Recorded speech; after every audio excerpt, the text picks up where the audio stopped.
the cows, context of white supremacy, justice, and Gus T. Renegade. Thank you, everybody, for tuning into the program. Hopefully we will have some constructive information to replace white supremacy with justice as soon as possible. Justice, you'll be tuning in for our second program today. We are doing two. Hopefully we'll have lots of constructive info today since we have two programs. Second program we'll have at 7:30 p.m. Eastern, 6:30 p.m. Central, 4:30 p.m. Pacific. Dr. Yafa Bey, she does a lot of work on the importance of words.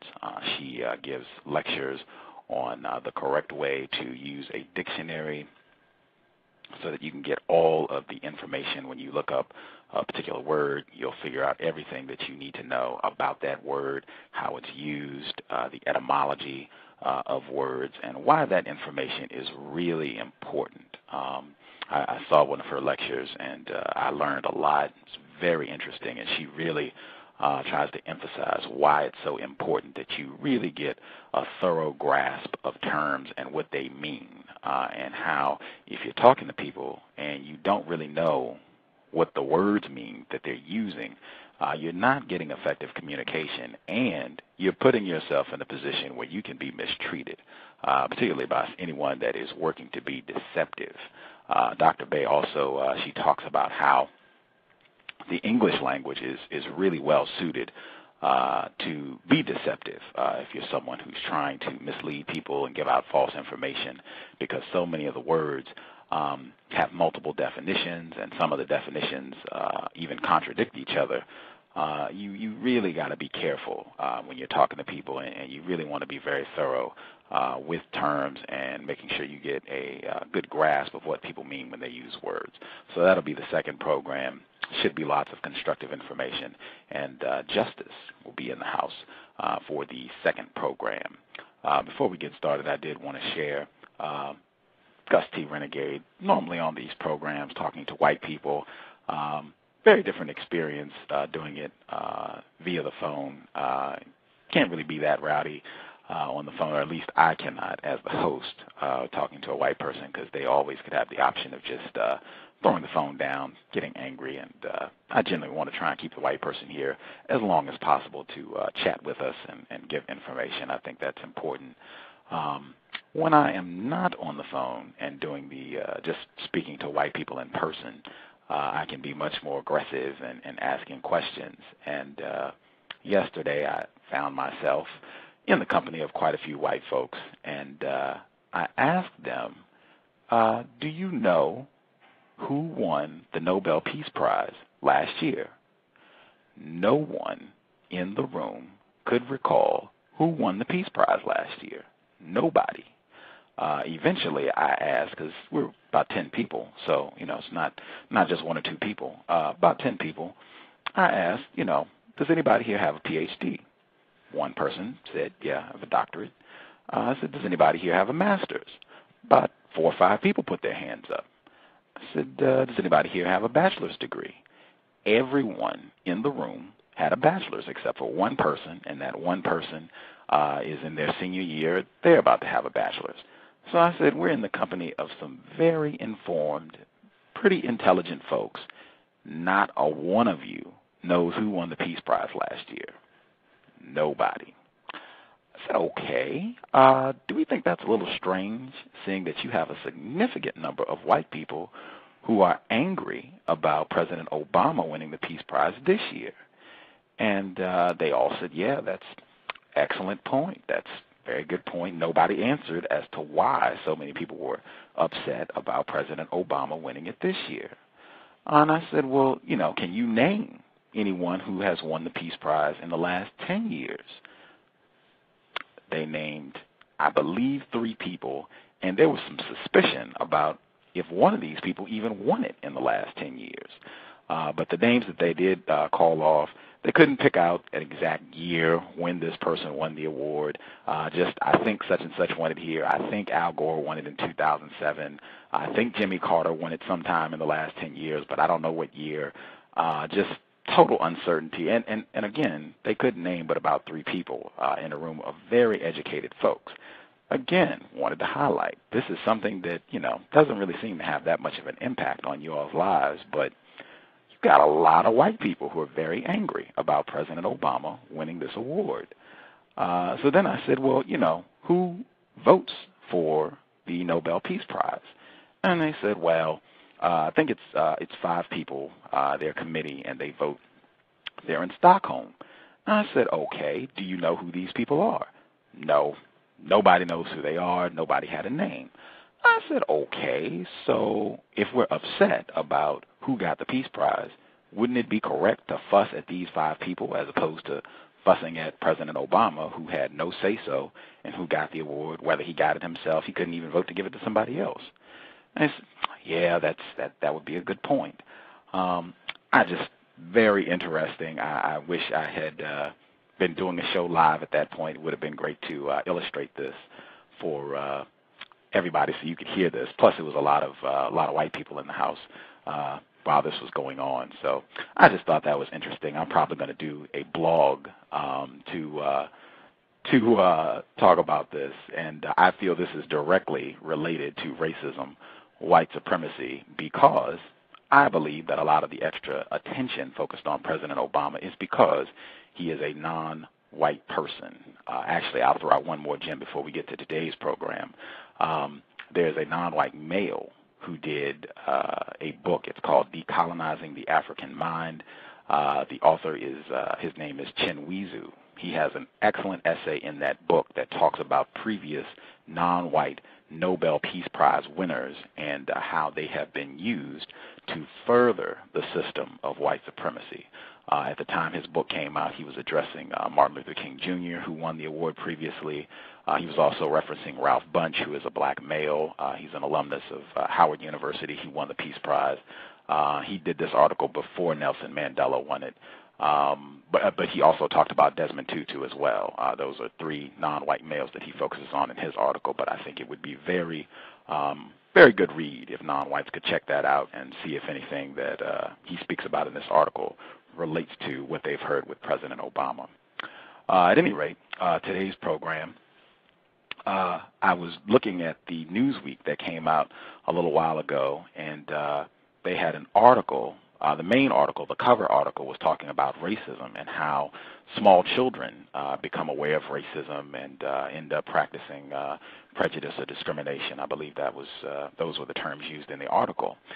They had a second article in the Newsweek that talked about a black male in the Maryland area who adopted a white female and had her in his family. They had some pictures so you could see what everybody looked like, and was just talking about, this fascinating experience of a black male adopting a white child and struggles that he'd been through and everything. I thought this was super interesting. I Googled his name and found out he'd been on NPR and was able to listen to the program where he was sharing his experience there, and thought it would be real interesting if we could get him to come to the cows and share some information with us.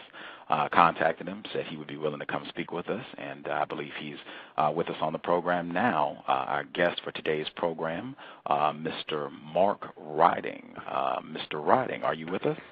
I am. Outstanding. Can you hear me? Yes, sir. Oh, excellent. Thank you so much for sharing some of your Sunday afternoon with us, sir. It's a pleasure to be here.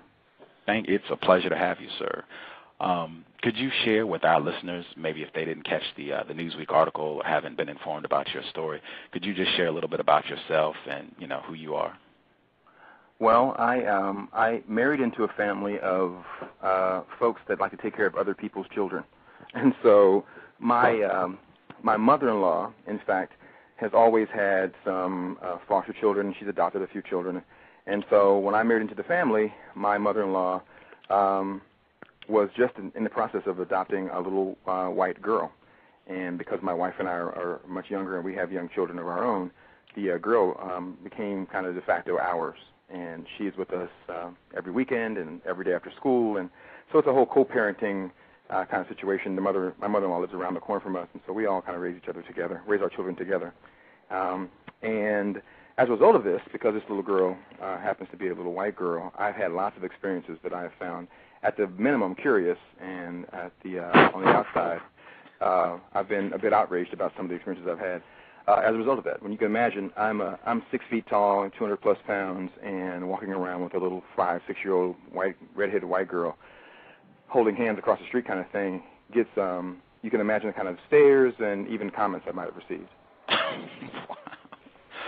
Wow. Yeah, I had the exact thought in my mind before I read the article, before I heard the program on NPR. As soon as I heard this situation explained, I was already thinking, wow, this person, I am sure, has had some extraordinary experiences with this. I definitely want to share more on that before we move forward. You already said you are a black male. That's correct? That is correct. Well, let me say my mother's African American and my father's black. Okay. So I'm mixed, African American and black. Okay. Good. What? I'm sorry. I was trying to throw a little humor in there. It didn't work. It's okay. We'll keep moving. I was about to ask if you could clarify the difference for us, sir. But yeah. I apologize for bringing your program down by trying to throw a little humor in there. I apologize for that. It's a little corny joke. All good, sir. All good.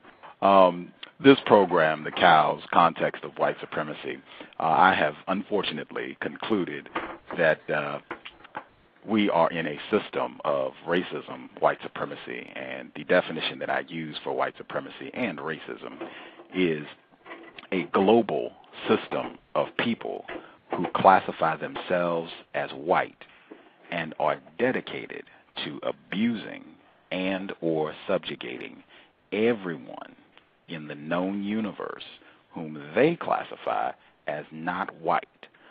Do you believe that such a system exists, and do you think that's an accurate definition for that system? I'm not willing to go on record to say that I believe that an entire system exists of people that are purposefully subjugating other people who they think are not white. But I do 100% believe that there are lots of people that feel that way, and then there are lots of people that don't realize that they feel that way. Mm-hmm. And I think my experiences are on the latter end, that there are lots of people that didn't realize how prejudiced they were and how tinted with racism their views were until they came face to face with a large black man holding the hand of a small white girl. Okay. Again, pointing out for our listeners, this pretty much matches the percentages that we've got on the Cows thus far. We're about 40-plus programs. About half of the non-white people that have been on the program either don't think such a system exists or they don't think that definition is accurate. I've had mostly white people on this program. Out of the white people that have been here, all except 4 have agreed that we are in a system of white supremacy, and they do think that definition is accurate. Out of the 4 white people who don't think that that's true, one of them, former imperial wizard of the Ku Klux Klan, kid you not, he was on the show last month, and one of the other ones has done an extensive amount of work on racism. One of the suggestions that she gives is that people should be more willing to use the term white supremacy when talking about this system that creates so-called white privilege. So just throwing that out. Again, if you wouldn't mind, I will say this. The reason I said I'm not willing to go on record is because I don't feel like I've done enough research, and I feel comfortable enough to make such a strong statement without having anything to support what I'm saying. I have my own personal opinions, and I certainly believe that we do live if we break the terms down, white supremacist or supremacy, I would say yes, we definitely live in a world where white is supreme, and they do exercise supremacy, and there's tons and tons of evidence of that. The reason I didn't want to go on go on record with your definition is because I just don't feel comfortable without having done my own research to really qualify my statements. Okay, I respect that. You shared a little bit already, but if you could, for our listeners, exactly how did her name is Katie, your white adopted. Okay, exactly how did Miss Katie come into the picture? As I mentioned earlier, my mother-in-law, he's always taken on other children, whether they were family members or whether she's adopted children out of the system. She's always taken on additional children into her home. And she had pretty much come to the end of that. She's in her 60s, and she's pretty much come to the end of taking in these young children. But she got a phone call and said, we have this little girl who needs an emergency placement. Could you please take her in? And I don't believe they mentioned her race when they called her. They just said, we have this 3-year-old girl that needs a home. Can you please take her in? And so my mother-in-law, being the silly saint that she is, agreed to take her in. And so I happened to have been at the house when the girl was delivered.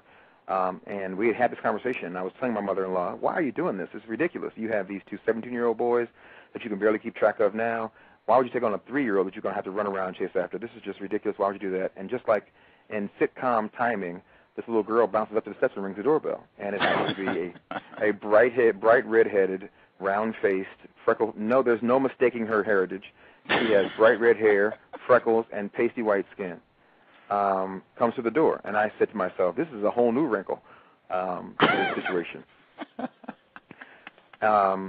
And as I also mentioned, so because my wife and I are obviously much younger than my mother-in-law is, we agreed to, not in any kind of, without any coercion or anything, we just agreed that it would make sense that we are young people in our 30s who have the energy to take her to the park and run after her and have the energy to go to birthday parties and hear the squealing and all those kind of things. So we'll do that. We'll take on that role as the parents to take her places. I've taken her to the father-daughter dance, and we've taken her to vacations with us and so forth. So she has become a part of our full family as an extended raising her in 2 households type thing. Wow. I just so Miss Katie arrives at your mother-in-law's home. You all have no idea that this is a white child that is going to be coming into your lives. So you had no warning to have a discussion like, okay, this no preparation, no. Wow. And that caused a wrinkle. Yeah, that was a big wrinkle because, of course, as a black family living in white America, we talk about race a lot. Race comes up. The subject of race comes up every day, if not 10 times a day. And so to bring a white child in the house, and you want to make sure that she doesn't feel uncomfortable living with us, and we make sure that we are providing her with the love and care that any child deserves, we had to really think about now instantly, without any kind of forewarning, think about how are we going to refer to people and what's going to happen and how we're going to curb our discussions of race in the home so we're not offending and making this young girl feel uncomfortable. Wow. After she arrived and, she's in the house and everything and you realize, okay, this, I think is a white person. Was there any discussion like, oh, my gosh, are we going to be able to do this? I mean, maybe we should send her back. Was there any thought of that, or was it just, okay, no, she's here? Yeah, it was really, I can't speak for my mother-in-law whether she ever thought it. And in fact, I should speak for her because she's said numerous times she didn't care about the race. She just knew her love, her special brand of black mama love was going to cure whatever this little girl needed. And so I know she has not considered sending her back based on that, based on her race or anything else. And I know that we never suggested that we send her back because of that. We did get concerned, and we have always voiced our concerns that there are going to be some identity struggles that this young girl is going to go through, particularly as she gets older. As she hits into this, her adolescent phase of identity searching when she gets around 12 years old, and she's trying to figure out why freckles aren't as cute as non-freckles or why red hair is not as cute as blonde hair, and so on and so forth, she's going to have lots of questions about why her family looks so different from everybody else's family and why that makes her weird. And that's going to really affect how her identity is shaped. And we need to be prepared for that because we have to be able to take that on and to continue to raise her. We're not going to give her back at this point. So we have to figure out how we're going to make that work for her. Not for us, but for her. Wow. Again, Mr. Mark Riding, Context of White Supremacy. And again, folks, if you want to call in to ask Mr. Riding some questions, number is 347-215-6071.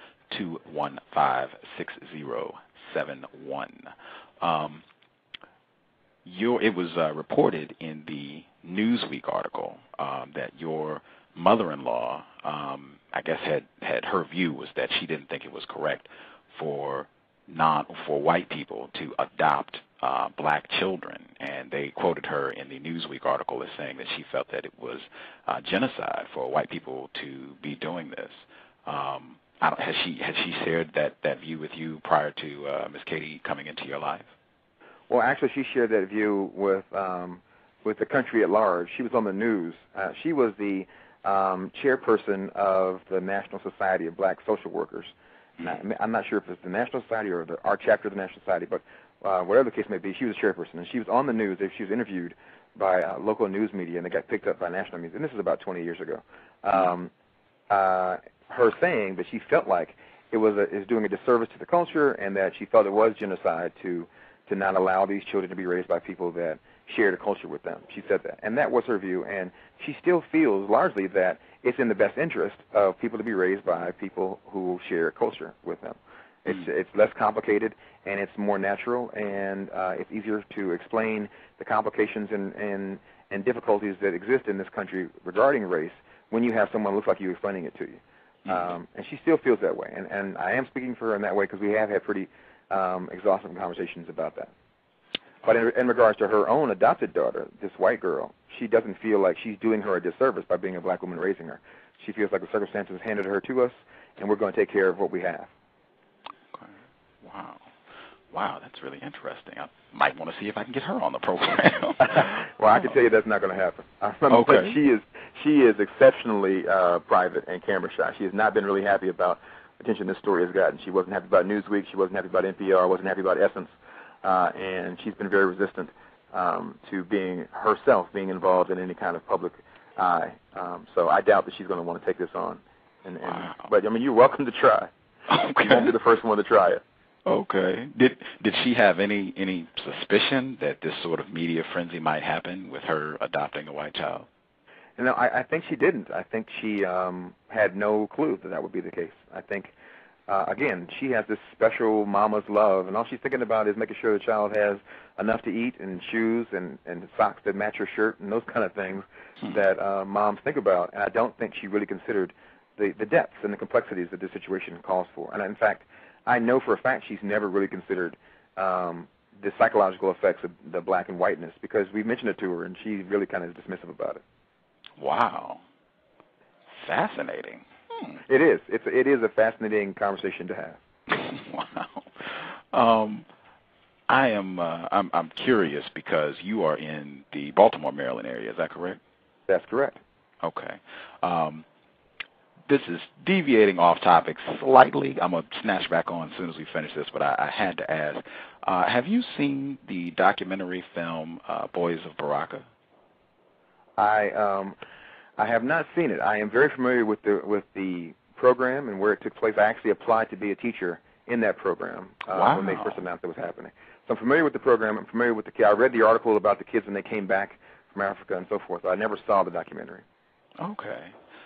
Anybody that's listening to the program, if you're not familiar, this is a documentary film that came out maybe 3 years ago, maybe 4 years ago, where some white filmmakers, they go to Baltimore and they get these black children, mostly black males, I believe all black males.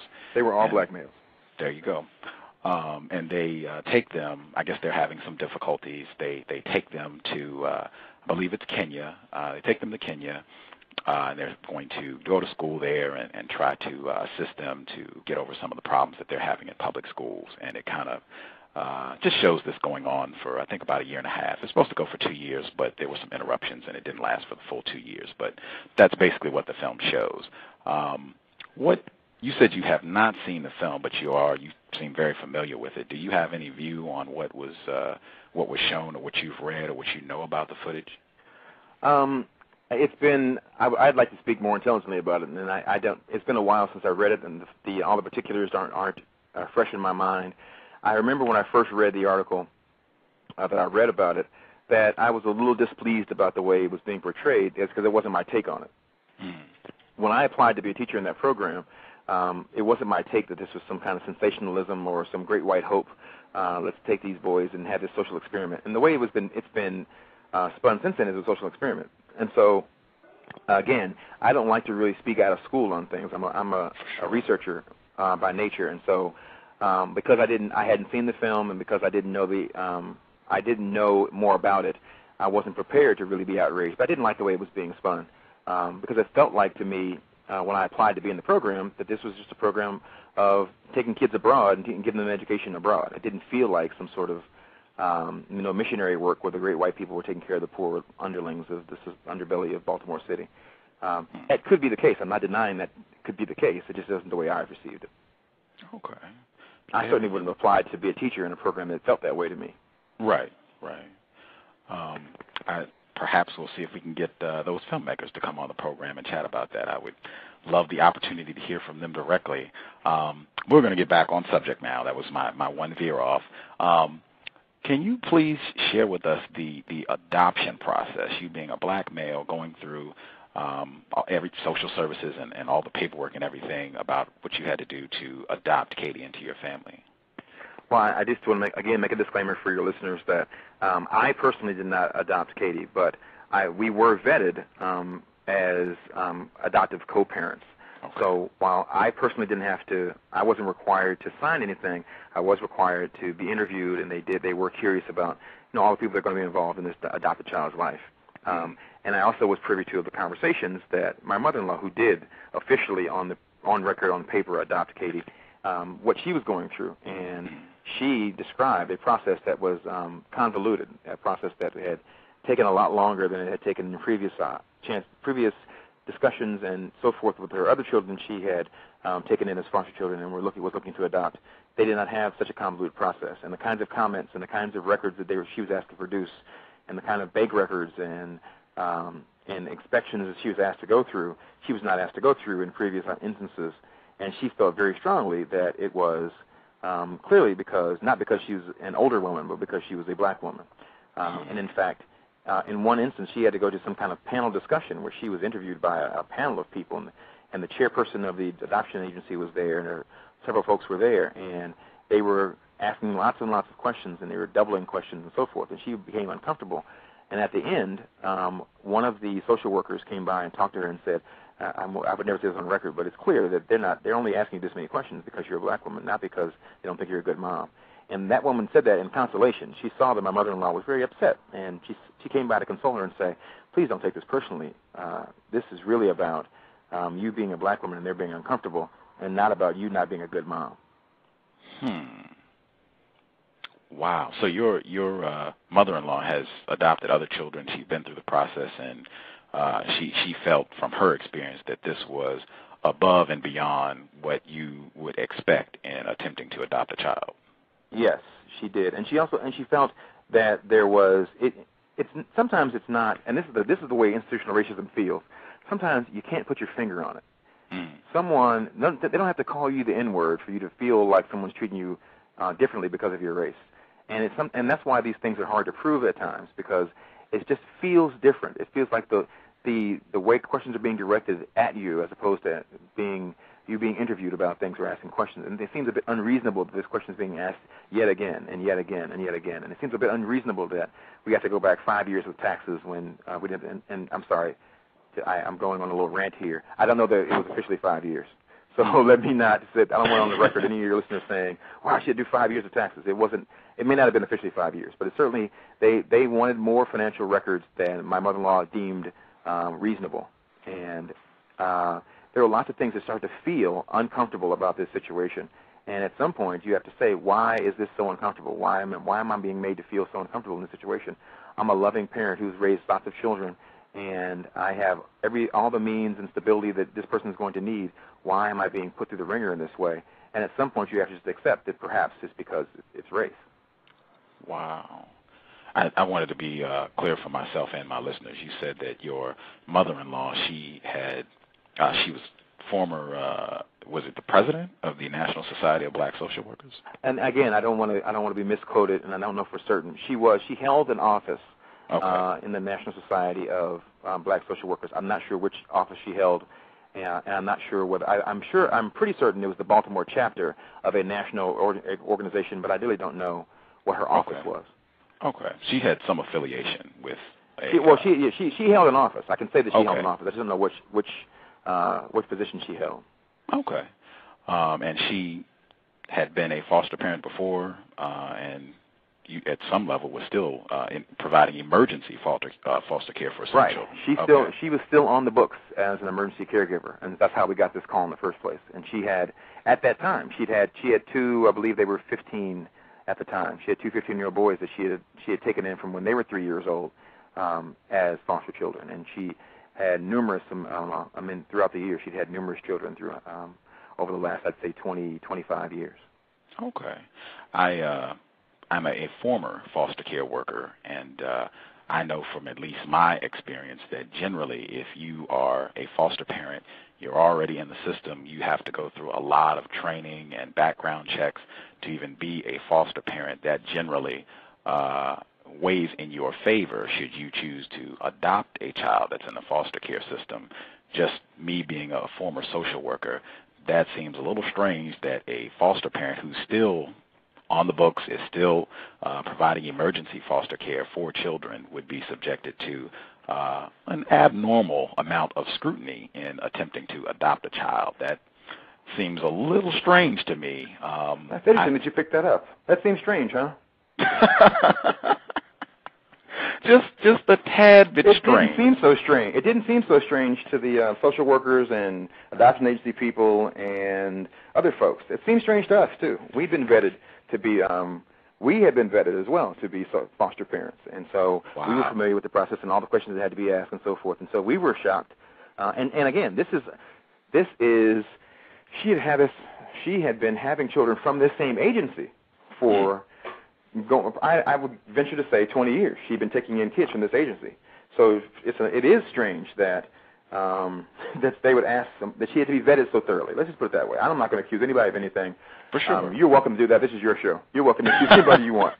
I'm going to say, as a layperson, I'm going to say that it is exceptionally curious that in all the processing and all the training and everything that you have to do, and the monthly meetings you have to attend, and the yearly training sessions you have to go back and do, that they would not be completely familiar with her abilities as a parent, as a alternative parent, and so that she's adopting someone should not require an additional level of scrutiny. It doesn't seem that it would be the case. It seems inconsistent with what everything else this agency has done, and so I'm willing to go on record and say that seems very inconsistent and strange. Now, if you want to call them white racist, you go right ahead. I won't disagree. I certainly am not going to say that they are racist, but I will for sure go on record any time as saying I strongly suspect that they could be racist white supremacists. And I like that. Strongly suspect that they could be. I'm going to go with that, too. Okay. Strongly suspect that they could. That's going to be my new phrase. That'll be my new catchphrase.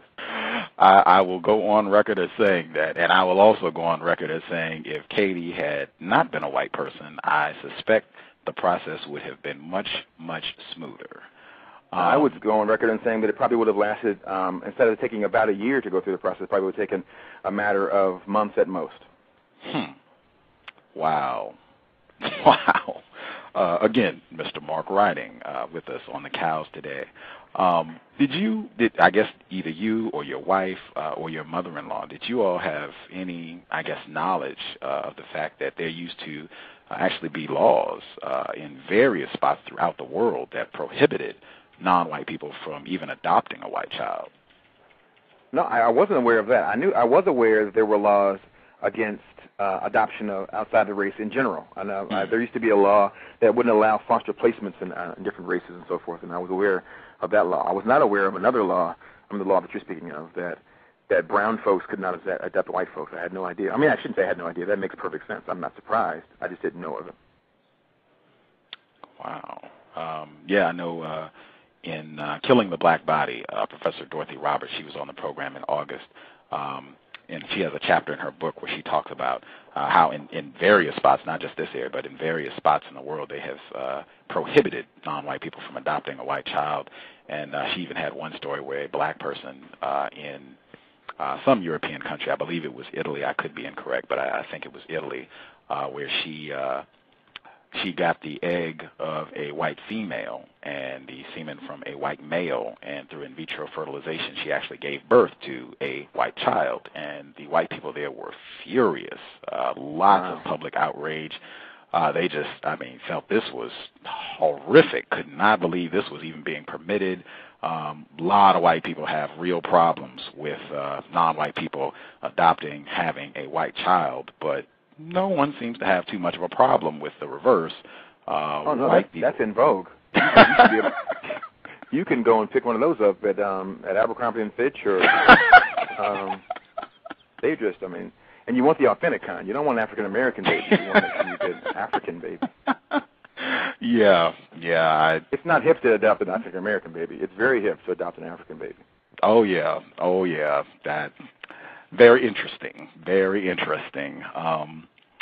I was also curious. I read the Newsweek article, and it said that once you actually had Katie in your family and you're going out and doing things as a family, that you had never felt more self-consciously black than when you were with Katie. Can you explain what that feeling was? Sure.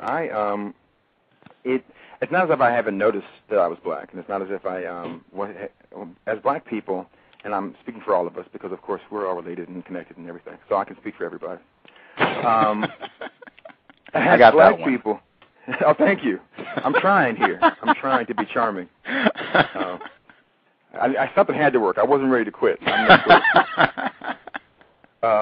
But what I was saying was, I think that at no point was I think, in fact, I had a very early recollection of recognizing that I was different from white people, and that not only was I different in skin coloring and look and hair texture, but I was also different, that my life was different, and that my family behaved in different ways. And when we went to family cookouts, they acted differently than the kids at school when I saw them on the playground and so forth. And I was very observant and noticed those things. And so I'm not suggesting that I wasn't conscious of my blackness. I certainly was, and I always have been. And I'm not suggesting that I wasn't had some kind of self-consciousness and feeling uncomfortable in certain situations. When I went into certain neighborhoods or certain stores, or where we're in the deep south or in the mountains someplace, when I noticed there wasn't a lot of black people around, I would, of course, feel a bit more self-conscious about it. But at no point in my life, in all the times, all the places that I've been, all the life experiences that I've had, did I feel as self-conscious as I did when I'm holding Katie's hand walking into a store in the Poconos.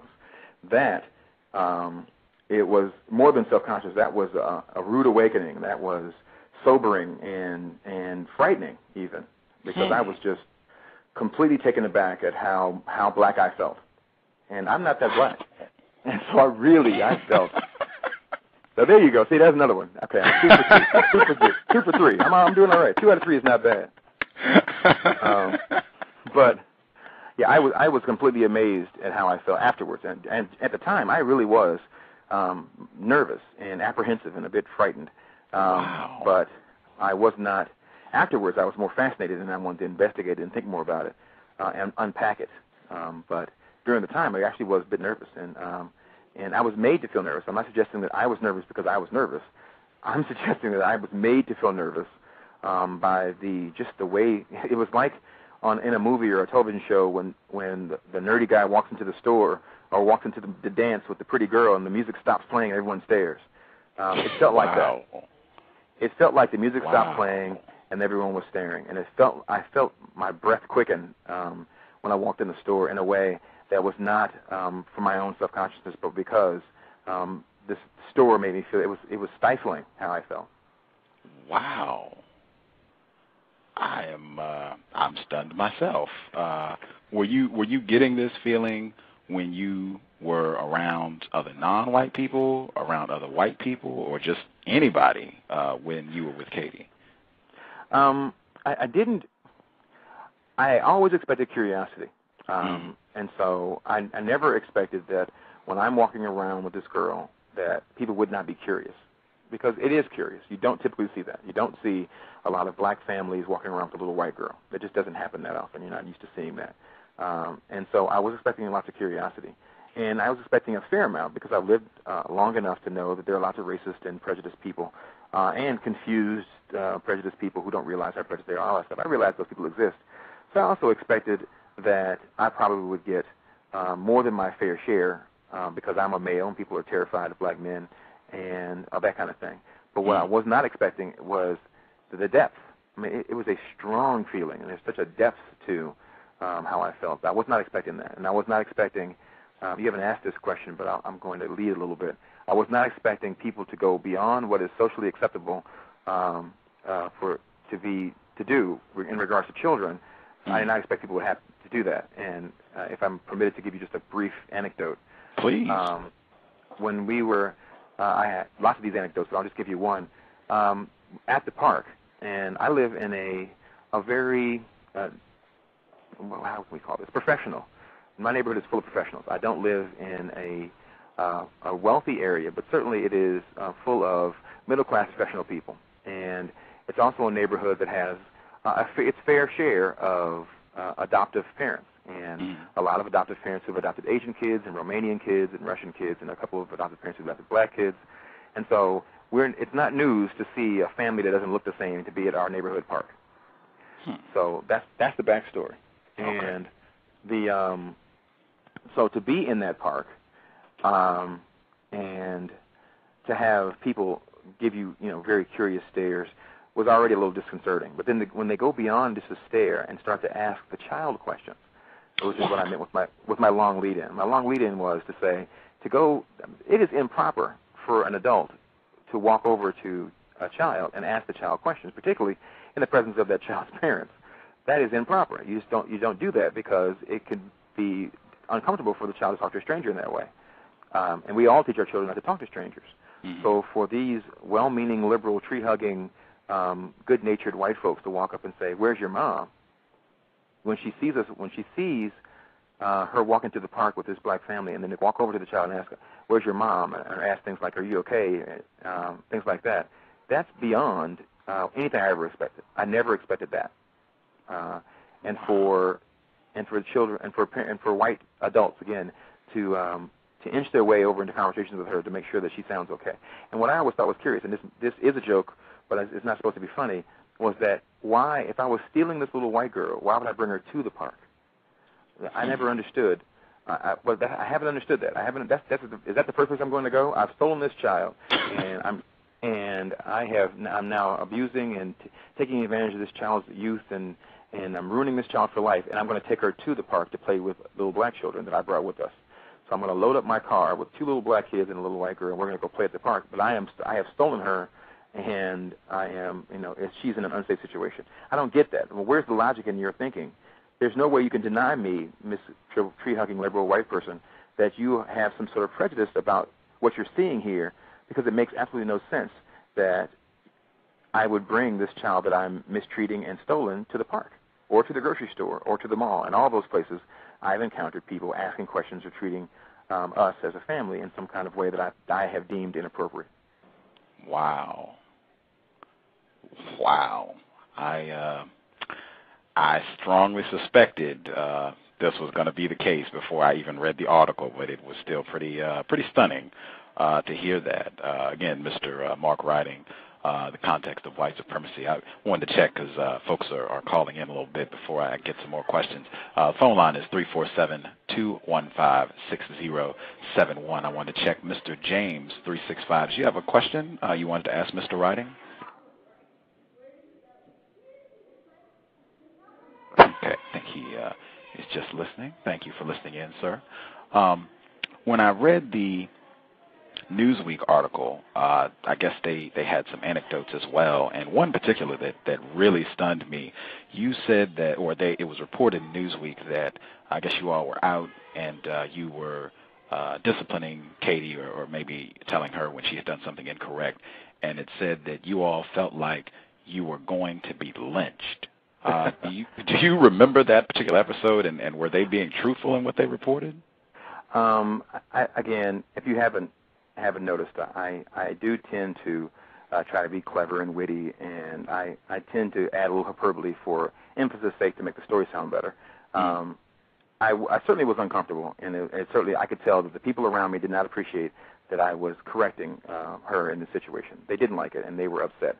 And they were very clear about their being upset. They were scowling and shaking their heads and sucking their teeth, and they actually started walking a little bit closer, I guess maybe to hear the context of what the situation was.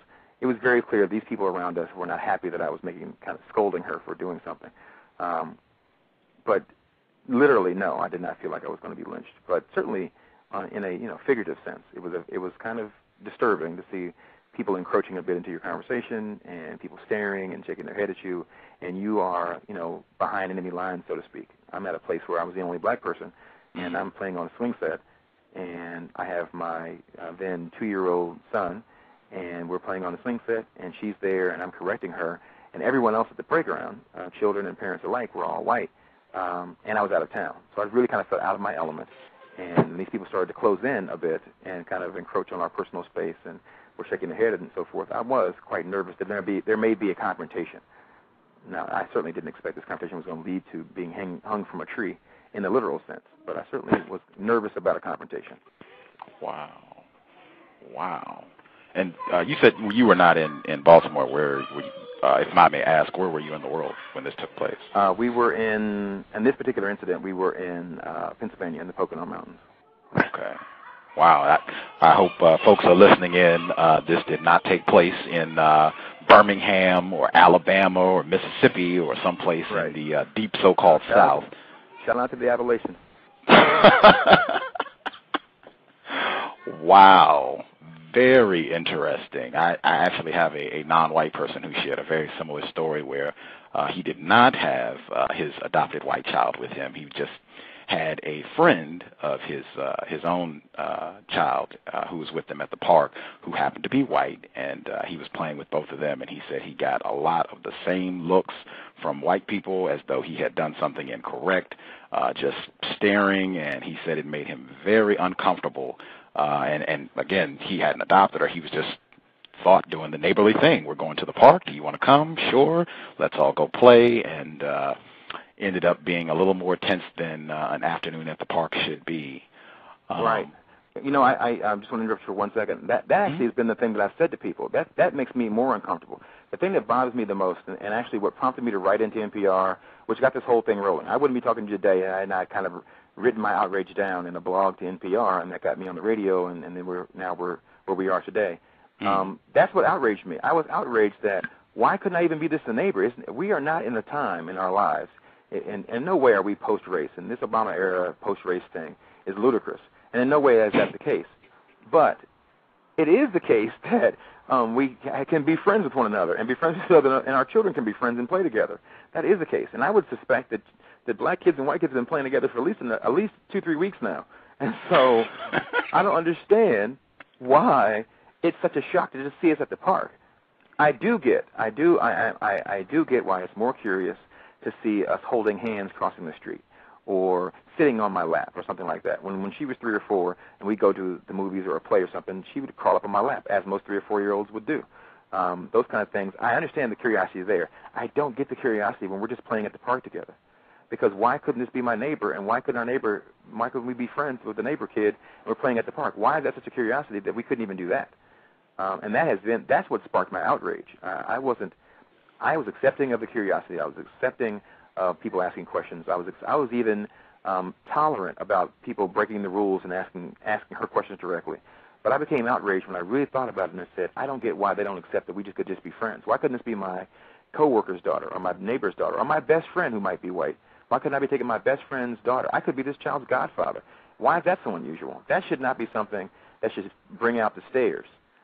Because at this point, if we're at the park playing, that should not garner any stares at this point in our lives dealing with race. But somehow it does. And that's frustrated me. And I'm sorry for speeching. No, please. Very constructive. I'm glad you're sharing. Again, Mr. Mark Riding, Context of White Supremacy. You shared that some of the things that you feel are inappropriate that you encounter when you're out in public with Katie, and people, are going up and talking to her at, "Are you okay? Have you been kidnapped?" I was just curious. Did you happen to catch the incident that happened just a few months ago in Pennsylvania, ironically, with Bonnie Sweden, where the white woman fabricated a report that 2 black males had kidnapped both her and her white daughter, and it turned out that none of this was true, and she was charged with filing a false report. She ended up taking her daughter to Disney World. Yes, I do remember that. Okay. I saw that, and I thought it was hilarious in the same way that many years ago, the lady who killed her children said she had been carjacked, and she had pushed her children into the lake, and she had claimed to be carjacked by an African-American person, and she described them and so forth. And I thought, in the same way I thought about that, I am disgusted and sickened that still plays, that's what she's going to choose. I was abducted by a black person, and I'm sure statistically we abduct far fewer white folks than white folks abduct everybody else. I'm sure statistically. There are far fewer abductions made by black people than are made by other people. But yet, when someone wants to fabricate a story about an abduction or some other violent crime or something like that, the first place they go is that a black person did it. I think that's curious that still flies and that it still gets the kind of attention. And maybe that's what she did it for. And maybe she thought, I better say a black person did it, and that's going to give me even more attention. And people really believe it if I say a black person did it. And they may not believe it as much if I say a white guy did it. But statistically, I'm sure if your child was abducted, it's probably by a white person. Wow. Very interesting. And just for the record, she did. The woman's name is Bonnie Sweden in Pennsylvania, who fabricated this whole story. She did get a ton of attention. They had her former husband on Good Morning America, and I remember the story. I remember seeing it all over the place. It was really, really something. Oh yeah, just total outrage. What savages could have done this, and then the whole thing falls apart, and they brought them back on Good Morning America to talk about it. And nobody said, wait a minute, I think this woman could be a racist. This is incredibly right. This should have been. I think that should have been a bigger story at the end. Let's talk about her racism. And it was misdemeanors, if I remember correctly, that the charges she got was filing a misdemeanor of filing a false police report. Right. And I think that once you garner this many resources, and we have news media on and so forth, I believe that there needs to be some other. Surely there's another charge for wasting people's time. Where is the felony people wasting time charge and the felony racism charge that she should have been charged with? I wholeheartedly agree. What they call so-called hate crime. I think that should have been in order, because that should have been something.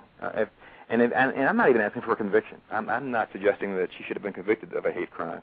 But certainly I think someone should have brought her up on charges for that, because that's the only way we're going to send the message that this is not okay.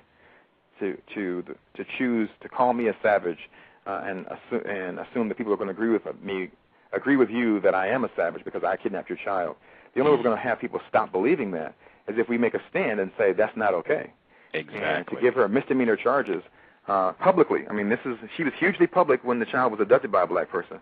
But when it turns out that she made the whole story up and it wasn't a black person, she was public, but not nearly as public. And the charges were not nearly as public. And we stopped hearing about her, and no one made a big deal out of how she just threw my whole race under the bus in this way. And I think the only way we're going to solve those kind of problems is if someone makes a stand and says, we're not going to tolerate this, that the system makes a big stand and we make a big stink, and we make equally as amount of stink about her making this up as was made about this savage that had kidnapped the child. I hear. Mr. Mark Riding. We had one person that called in, or a couple people actually. Your area code is showing up as 111. Are you there with a question? Yeah, hi. Greetings. Oh, you can hear me? Okay. Yes, sir. How you doing? I'm well. How are you? All right. Victim, this is Joe from Montana. You and I haven't spoken in a long time. Okay. Joe from Montana. I'm a little victimized, a little ignorant. I'm not remembering Joe from Montana, but thank you for calling. If you can jog my memory, please do. We would talk on Marie Torres' show. Oh, yeah.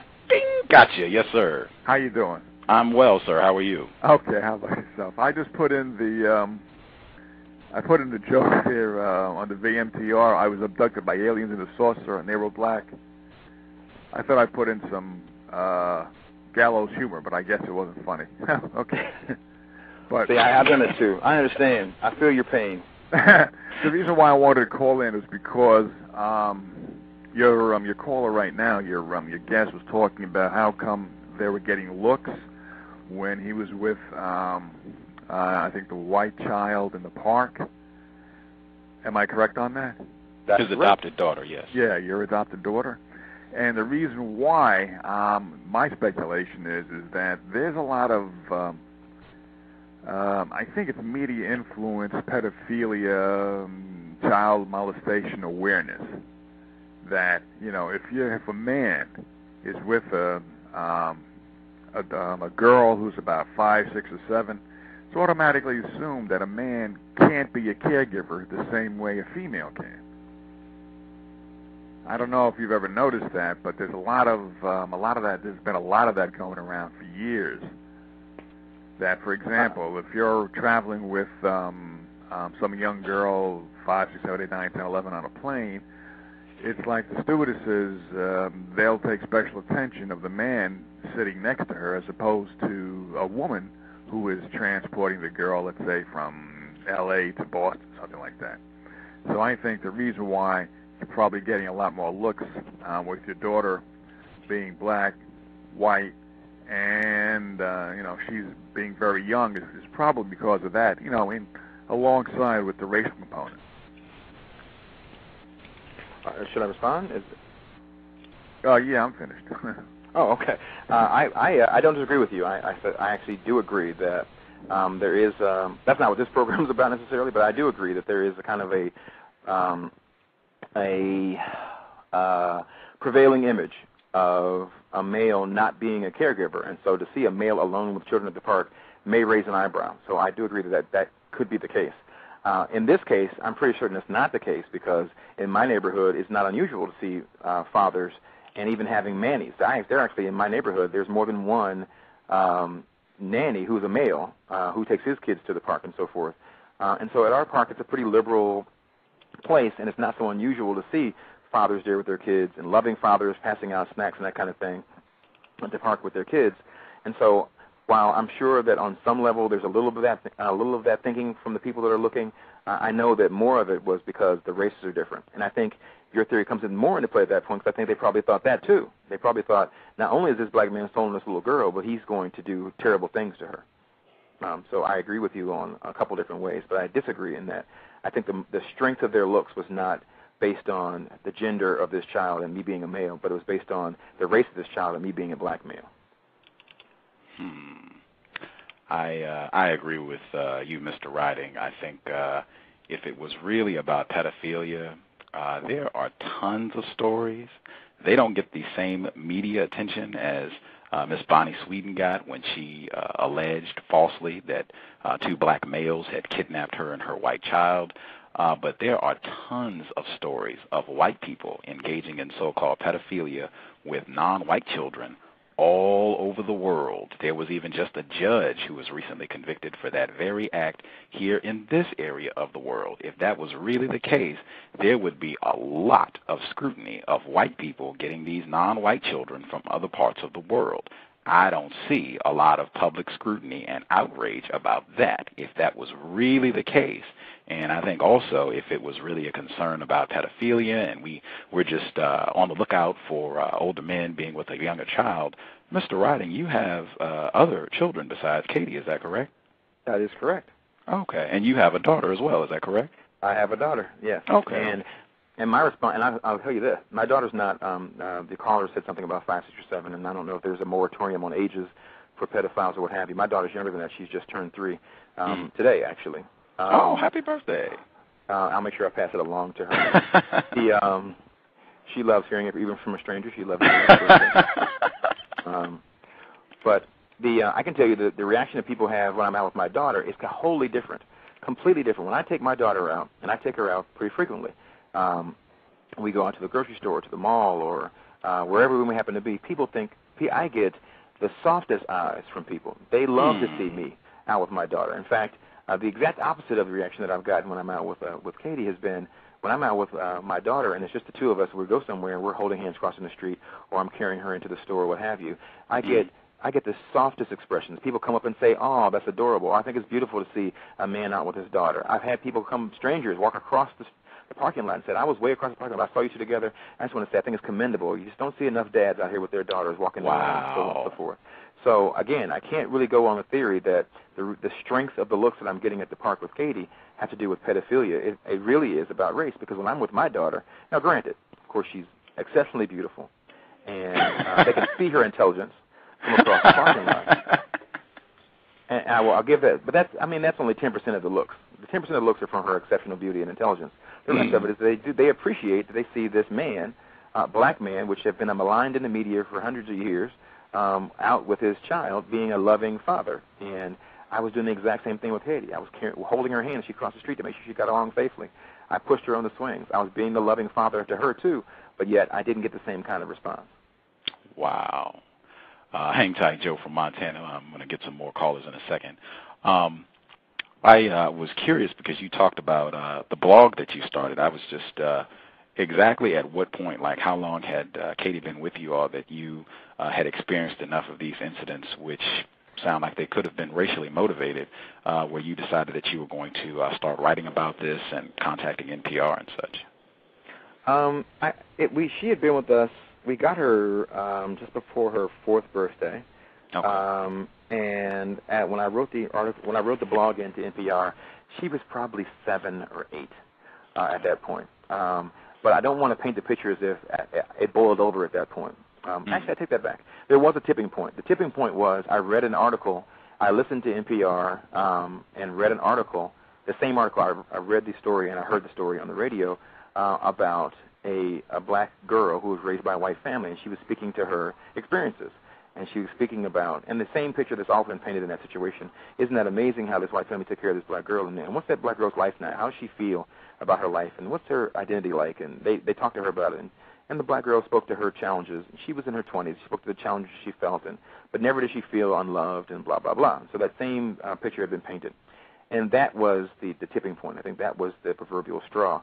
I couldn't take it anymore. I hear so many stories. There's so many Madonna stories and so many Angelina Jolie stories and so forth, and of this picture being painted. There's so many different strokes of this benevolent white man taking in these 2 boys from the hood and teaching them better ways of life and living up on Park Avenue. So many of those in my life. I've seen that story so many times before, but I'd never ever had heard anything positive said about my story, or negative, or any exposure whatsoever. My story had not been told. And I was frustrated about that, how willing people are to accept the Madonnas and the Angelina Jolies and celebrate them for taking in these poor African children and raising them in the lap of luxury that they're being raised in. And they're celebrated for those things. And everyone's always so celebrated for these choices they're making for the Asian children and so forth. And as I'm stumping, I'll say this last part, I have witnessed, standing before me, a family that was made up of two white parents, their 2 white children, and their 1 adopted Asian child. And the adopted Asian child, we were all at the park together, and a passerby came by and asked one of the children, "Hey, is that your new baby brother?" Referring to the adopted Asian child. It was automatically assumed that this little Asian child was the new baby in the family, and automatically assumed family. Is that your brother? And so I'm having these experiences. I'm living this life where I see that happening in that very same park. I'm not asked. They ignore me and go right to her and say, "Are you okay?" Wow. And so it's frustrating. It was exceptionally frustrating to me that was the case. And so when I heard this NPR article, I think that really did something to me. It made me. I said, I can't believe that I keep hearing that NPR, one of my favorite news sources, is sending the same image out of this same time-tested image of the Great White Hope taking in these poor little noble savages and raising them and teaching them how to speak English and write with their hands and not with their feet. And that image is still being portrayed as this prevailing image, and yet no one's saying anything about my life, a middle-class young professional person taking in this white child, and the hell that I'm catching because of it. Can I say hell on blog radio? Oh, yeah, you're good. You're good. Okay. Wow. I just want to go back. I'll cut Joe from Montana. I'm going to get him in a minute, but I want to go back to his point about pedophilia. If, again, pedophilia was their concern and they were really on the lookout for child predators, I would think you would see the same reaction if it's white people there at the park with an Asian child. Because, I mean, that's the story that you see consistently when you're talking about child predators and pedophilia is white person, Asian child. That's, I mean, rampant in Thailand. I mean, they have whole industries that are set up about that. We talked about that on the program yesterday. And you have a long history of that behavior. Why don't you see people? When they see them at the park, they say, "Is this your little brother?" When you see those kids at the park, they say, "Is this your little brother?" Exactly. They don't say, and instead of saying, "Hey, I wonder if he's taking this child and going to send him off into some kind of slave situation," they say, "This is your little brother." But they're worried about me and my little white child. Again. That's what a pedophilia is. I suspect that could be racism, white supremacy. I could be incorrect, though. I'm just very curious. How old is Katie at this point? She just turned 10, last month. Okay. Have you had, I guess, discussions with her about your experiences, and have you talked with her in any way about racism? That is so tricky, and my wife and I are really struggling with how we're going to make this work. As I said before, my mother-in-law is not going to. She really is believing in her situation, and she is arrogant about her love. She's exceptionally confident that her love is going to conquer all, and race is not going to play a role in this situation. It doesn't matter. And her political views may be very different, but her personal love is different than everybody else's. And so we have been, my wife and I have been discussing, we don't know how we're going to, we've been trying to pepper it in quietly. We've been trying to slip it in gently, because we don't want to make it a huge deal, because this is something we're going to live with for the rest of our lives, as long as she's a part of our lives, and that's forever. This is our child. So we've been trying to figure out ways of how we're going to introduce this conversation. We don't want it to be this uncomfortable thing that feels like a gigantic elephant in the room sucking out all the air when it comes up. We want it to be something we can organically discuss, but it's such a challenge, and we don't know. We're not experts in this field to be able to determine what's going to affect her later and what's not, and how it's addressed is going, and that kind of thing. And on top of that, she is exceptionally conscious of race, but she doesn't. She never talks about it. Never, ever talks about it. In fact, if you were to ask her what race her teacher is, she'll say, "I don't know," and she knows. Whoa. We're not concerned that her perceptions are off.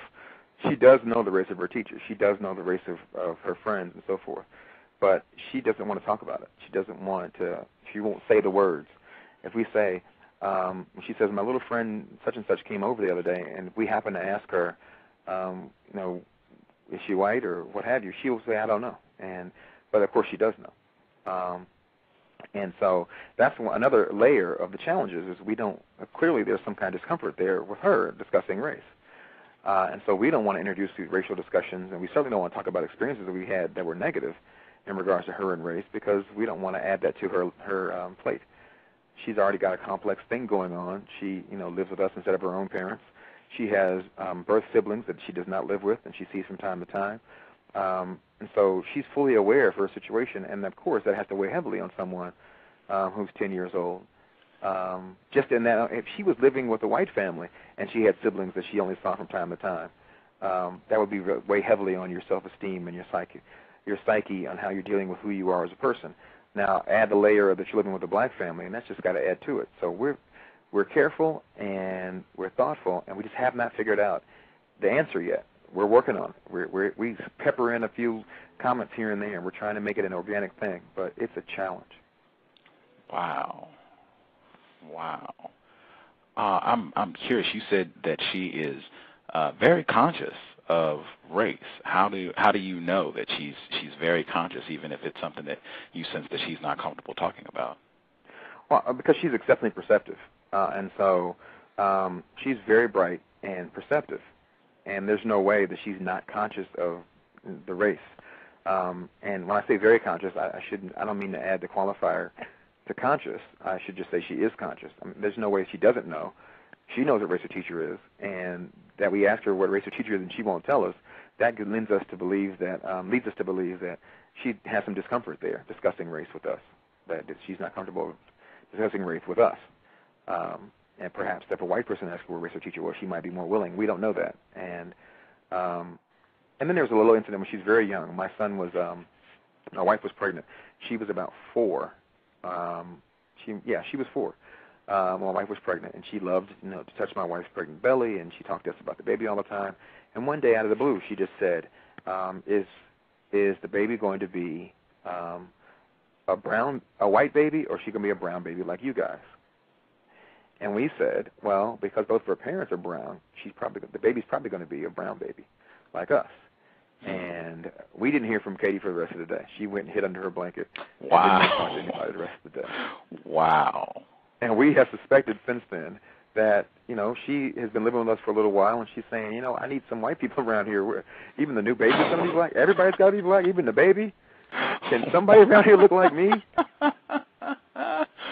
Wow. We projected that on her since then, but she hasn't confirmed that. In fact, that story, we told that story today. We were talking, we all went out to breakfast this morning, and we were talking on the way back, in the car on the way back, and we brought that story up today, and she chuckled about the story. She remembers it happening, but she didn't say anything. Like, she didn't add to the story, and she didn't say, here's what I was thinking, or anything. She just remembers the story. She laughed along with us, and that was it. So, again, those kind of indicators are letting us know that there's some discomfort about race, and she doesn't really want to join in the conversation about race. But, of course, she's conscious. She knows. There's no way she doesn't know. And so that makes it even harder for us to figure out how we're going to talk to her about things. And well, I personally don't want to wait for an incident. I'm concerned that she gets to middle school and runs into some cruel person that wants to make fun of her and says out loud, really, really clearly out loud, that that's what's wrong with you now because you live with those black people. I don't want that to be the thing that triggers our conversation about race. I would really love for us to have had some conversations that are more open and comfortable, and she has some comfort with race before she walks into a situation where it's ugly. But I mean, she's in 5th grade now, and so we're heading towards middle school very soon, and I don't know how we're going to do it. Wow. Again, Mr. Mark Riding, the cows. So she is, just from what you said, she is aware. She is a white person. She is aware that you all are not white people, but she doesn't really want to have any explicit conversations about that and what that means and, how she's feeling about all that. Okay. You're exactly right, yeah. And wow. I want to add this to the picture so we have a fully fleshed out picture here. She spares no word in any other subject on the planet. You could ask her about anything else, and she will. She tells the most boring 10-year-old girl stories. And if anybody knows 10-year-old girls, their stories don't have to have a purpose. They just tell the story. And then I walked off the bus, and the grass was green out there, and I couldn't believe how green the grass was. And that, 10-year-olds would just talk and just to hear their heads rattle. So she's not averse to talking. She's not averse to our family. She loves us to death. She would rather spend time with us than anybody else in the world. She cries when she can't come over and hang out at our house because my kids are here, and she plays with the kids, and she likes hanging out. We do crafts together, and we go to the park and stuff. And so she loves hanging out with us. She adores us. She sees us as secondary parents, and she prefers to play with my kids than to be at home. Of course, well, she's by herself, so that's it's either by yourself or with some other kids, I guess. They could be Martians. But the point is that I just want to flesh out the picture that she does love us, and it's pretty clear that she loves us, that she is loving and affectionate. She hugs us. She talks to us. She calls us. She wants to be part of birthdays. My daughter got sick. She sent a box over with some toys and some homemade picture books that she had drawn for my daughter when she got sick. There is no lacking of love between us, but there is no discussion about race. Wow. Fascinating. I wanted to check. We had another person to call in. Your number is showing up as 111. If you have a question for Mr. Riding, you are live on the air.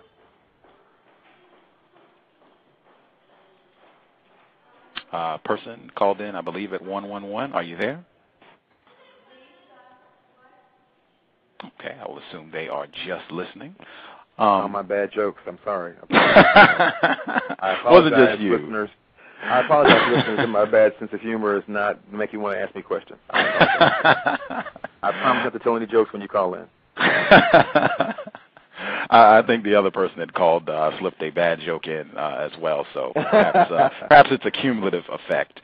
I'm also wanted to ask because in the article, it mentioned, in the Newsweek article, they quoted Professor Matthew F. Jacobson, and I was quite giddy about that because Matthew Jacobson has been on this program. He was on the program last month, and it was saying in that article he was kind of supporting what you're saying in terms of why people don't have a problem with white people running around with these non-white kids.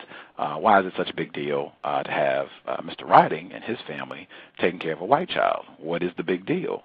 And Mr. Jacobson, Dr. Jacobson, he's a professor at Yale, when he was on this program, he said if you are a white person, he agreed that we are in a system of racism, white supremacy, and he agreed with my definition.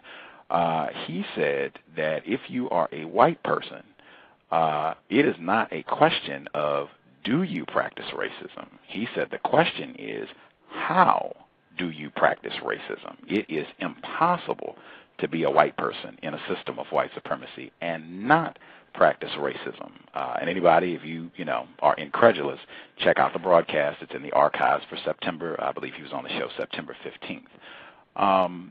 Do you think that Katie, growing up in a non-white household, do you think that's going to perhaps disrupt her ability to relate to other white people? That's an excellent question. I don't think that, but I think it's a fair question and a great question, because it is something to ponder. Do you think because she spends the bulk of her time in a black family, I mean, if she goes to black church and she goes to black family reunions and she goes to vacation with black people and so forth, is that going to somehow, these are my words, is it some kind of taint her whiteness and make her disaffected to her white privilege and so forth? And I can say for a fact, no. She has one of her best friends at school is white, and she had a sleepover at my house last year for when she turned 9. And for all of you listeners out there, that's something you all should do. You should all have 12 9-year-old girls in your house. And, if you have not done that, that's something everyone should experience. But when she did have this sleepover, she had people she was calling her first best friend and her second best friend and so forth. And she had an array of friends, and her very best friend is a little white girl. So she clearly can connect with white people because her best friend is a little white girl. So I don't think that's going to affect her. And in fact, theoretically, I would imagine that she would be fine in any sense. She seems to be pretty comfortable with herself in that way. I mean, she's needy and has all the kinds of neediness that kids have, and a kid in this situation, you'd imagine a kid who's been adopted and knows her other siblings has some special needs and affirmations and reaffirmations and so forth that she's going to need. But she's comfortable, and she doesn't mind playing with anybody. She goes to the playground, she starts playing. And we are happy with her about that. So I don't think that she's going to have a problem being a white person or being a quote-unquote normal white person in normal society when she leaves us. And I wouldn't even be surprised if somehow if she were to leave us and go off and lead a very white life, that she might even forget that she had a special sensitivity to black people because she was raised by them. I would expect that because this country and this world is so predominantly, no, not predominantly, it's actually the opposite of that, but so dominantly white, that she could be deprogrammed from whatever sensitivity she's earned from living with us and become a typical white person with all the prejudices that a typical white person might have. Wow.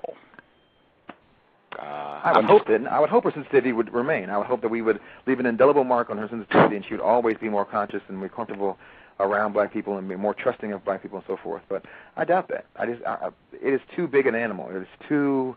Let me mix all kinds of metaphors here. The tide is just too big. You cannot fight a tide that's that huge. It's so pervasive. It's so institutionalized. It's so on every facet of everything that goes on in the world that I can't imagine that you could escape it. And if you could feel more comfortable with yourself because you get to be white, why would you then have the sensitivity you don't need to have? I think at some point it would be forced that you'd have to try to be more sensitive about it because it's so easy not to. It's way too easy to be insensitive to the plights of others when you are in the ruling class. It's an easy ignorance to have. So wow. That's a tangent I wasn't planning on going on, but we're there now. Wow. I want to see if I'm correctly understanding and restate for my listeners. Would it be correct am I summarizing you accurately to say that in this system that we have where white people dominate, as a white person, it is easier to have disregard for non-white people and or to just be racist. It is easier to do that as a white person than to be a white person and be concerned about the mistreatment of non-white people. I'm only going to add one qualification, and actually I wanted to ask you this earlier. The only qualification I have to your recounting of my statement or restating my statement is the term racism. I don't like the term racist only, and this is a question I'd like to ask you. I've heard you use the term racist a lot, and I personally don't like the term racist because by the definition that I'm reading, it implies a purposeful agenda. It implies a conscious hatred And I really don't believe that the hatred is conscious for many people. I believe that this is because it's so systematic and institutionalized that they can't help it. They can't help having the prejudices that they have. They believe that a black person is scarier than a white person. They believe I'm more likely to commit a crime or to be violent or to be ignorant or undereducated and so forth. They believe those things, and they wholeheartedly believe them because it's been ingrained in them from before they were born. That I know to be true. But do they have then a conscious agenda of hatred? Are they purposeful in their hatred or purposeful in their prejudices that they want to take action and so forth? I'm not quite on board with that. I'm not quite on board to suggest that they have this conscious agenda. I know for a fact they're prejudiced, but I don't feel comfortable saying they're racist. Number one, I don't call anyone racist unless they admit to being a racist white supremacist. And many white people have come on this program and admitted to being racist white supremacist. Tim Wise, Jessica Pettit, love Tim Wise. I'm sorry? Oh, I was saying I love Tim Wise. I've known him for a while. I really like his work. Oh, I'm not a fan of Tim Wise. He is an admitted white supremacist. I'm sorry. No apologies. It was awful. No apologies. Tim Wise. That was just a joke. I'm sorry. I don't joke about Tim Wise. Another poor attempt at humor. I don't joke about Tim Wise. No cool points there. Okay. Sorry about that. No worries. But yeah, I don't label any white person a racist, but I do say the same thing that I said in reference to the adoption agency, that I strongly suspect any white person who is able to practice racism, white supremacy, any white person who is able to mistreat non-white people, I strongly suspect that they do, just because, as what you were saying earlier, the system is so easy for white people to do that. And really, as Matthew Jacobson said on this program, white people are trained and groomed to do this. And actually, I've had several white people who've come on this program who have said two things you have to be able to do. Two of the duties of being a white person include being aware of how you are supposed to function in relation to non-white people, and being able to pick out who are white people and who are non-white people. And just being able to do those two things means you can consciously practice racism. So I feel that white people are trained to be very aware of racism, white supremacy, and I think this program has accumulated a lot of evidence that would suggest white people are very aware and very conscious of what I just said, of how they're supposed to relate to non-white people, and the fact that worldwide it is supposed to be white over non-white. And I could be incorrect. I'm certainly not going to correct you, and I find it fascinating, because I tend to believe, and I may be enlightened at this point in a different way. I just tend to believe that I call it, my personal term for it is purposeful oblivion. You know that these people are downtrodden. You know these people don't get houses because they're black. You know these people don't get jobs because they're Hispanic. You know all these things exist, and you know that the system is designed against them. You're aware of that. But because you don't have to do anything about it, and because it doesn't affect you in any real way in your house, it doesn't affect the way you live your life, then you can just be oblivious to it. You can allow yourself to be oblivious to it. There's no purpose. You're not going out and extending this racism in some new way. You're not purposely practicing it in some way that directly. You're not being directly racist, but you certainly are participating in an indirect way, and you can claim oblivious. And so I call that purposeful oblivion, because you're saying I don't have to do anything. There are poor black people down in the city. I know they live down there, but it doesn't really affect me anything, so I don't have to deal with that. And I imagine that there's some white people that have been treating them poorly, but I didn't do it. So since I didn't do it, then I don't have to deal with that. And so that's the category that I would place a large percentage of people in that they know it exists, they know this institutions exist, and they know they benefit from it. They realize they're privileged, but they're not they don't take an active role, so they are de facto inactive racist and supremacist and so forth.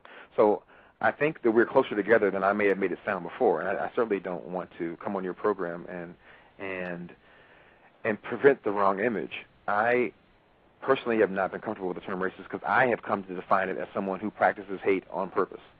And I'm not comfortable with if someone is pretending not to care, and they just don't actively care, but they don't actively not care either, then I think that's just more of a taking advantage of your privilege of being oblivious. Please, it's not about. I don't tell anyone that I'm an expert on this. I could be completely incorrect. My program is just about exchanging views. So, I mean, hey, you might be correct at the end of the day. It's just exchanging views, and I appreciate hearing different viewpoints from everyone, even Tim Wise. I appreciate having his viewpoint shared with our listeners, and I hope the folks that check out the program will appreciate the views that are shared and come to their own conclusions based on what they've heard. I'm going to respond, but I wanted to check because we had someone that called in as well. Caller at 111 who put a hand up. If you would like to ask a question of Mr. Ryden, go right ahead. Greetings, Renegade, and greetings to your guest. Very, very interesting show. Mr. 720, thank you for calling in, supporting the program. You're very welcome. Very interesting show. I was listening to Mr. Ryder, and when he was commenting about your definition for white supremacy, and he said that he would need to do some more research, and in light of the things that the two of you had just said, I had a little viewpoint I wanted to exchange too, if that's okay.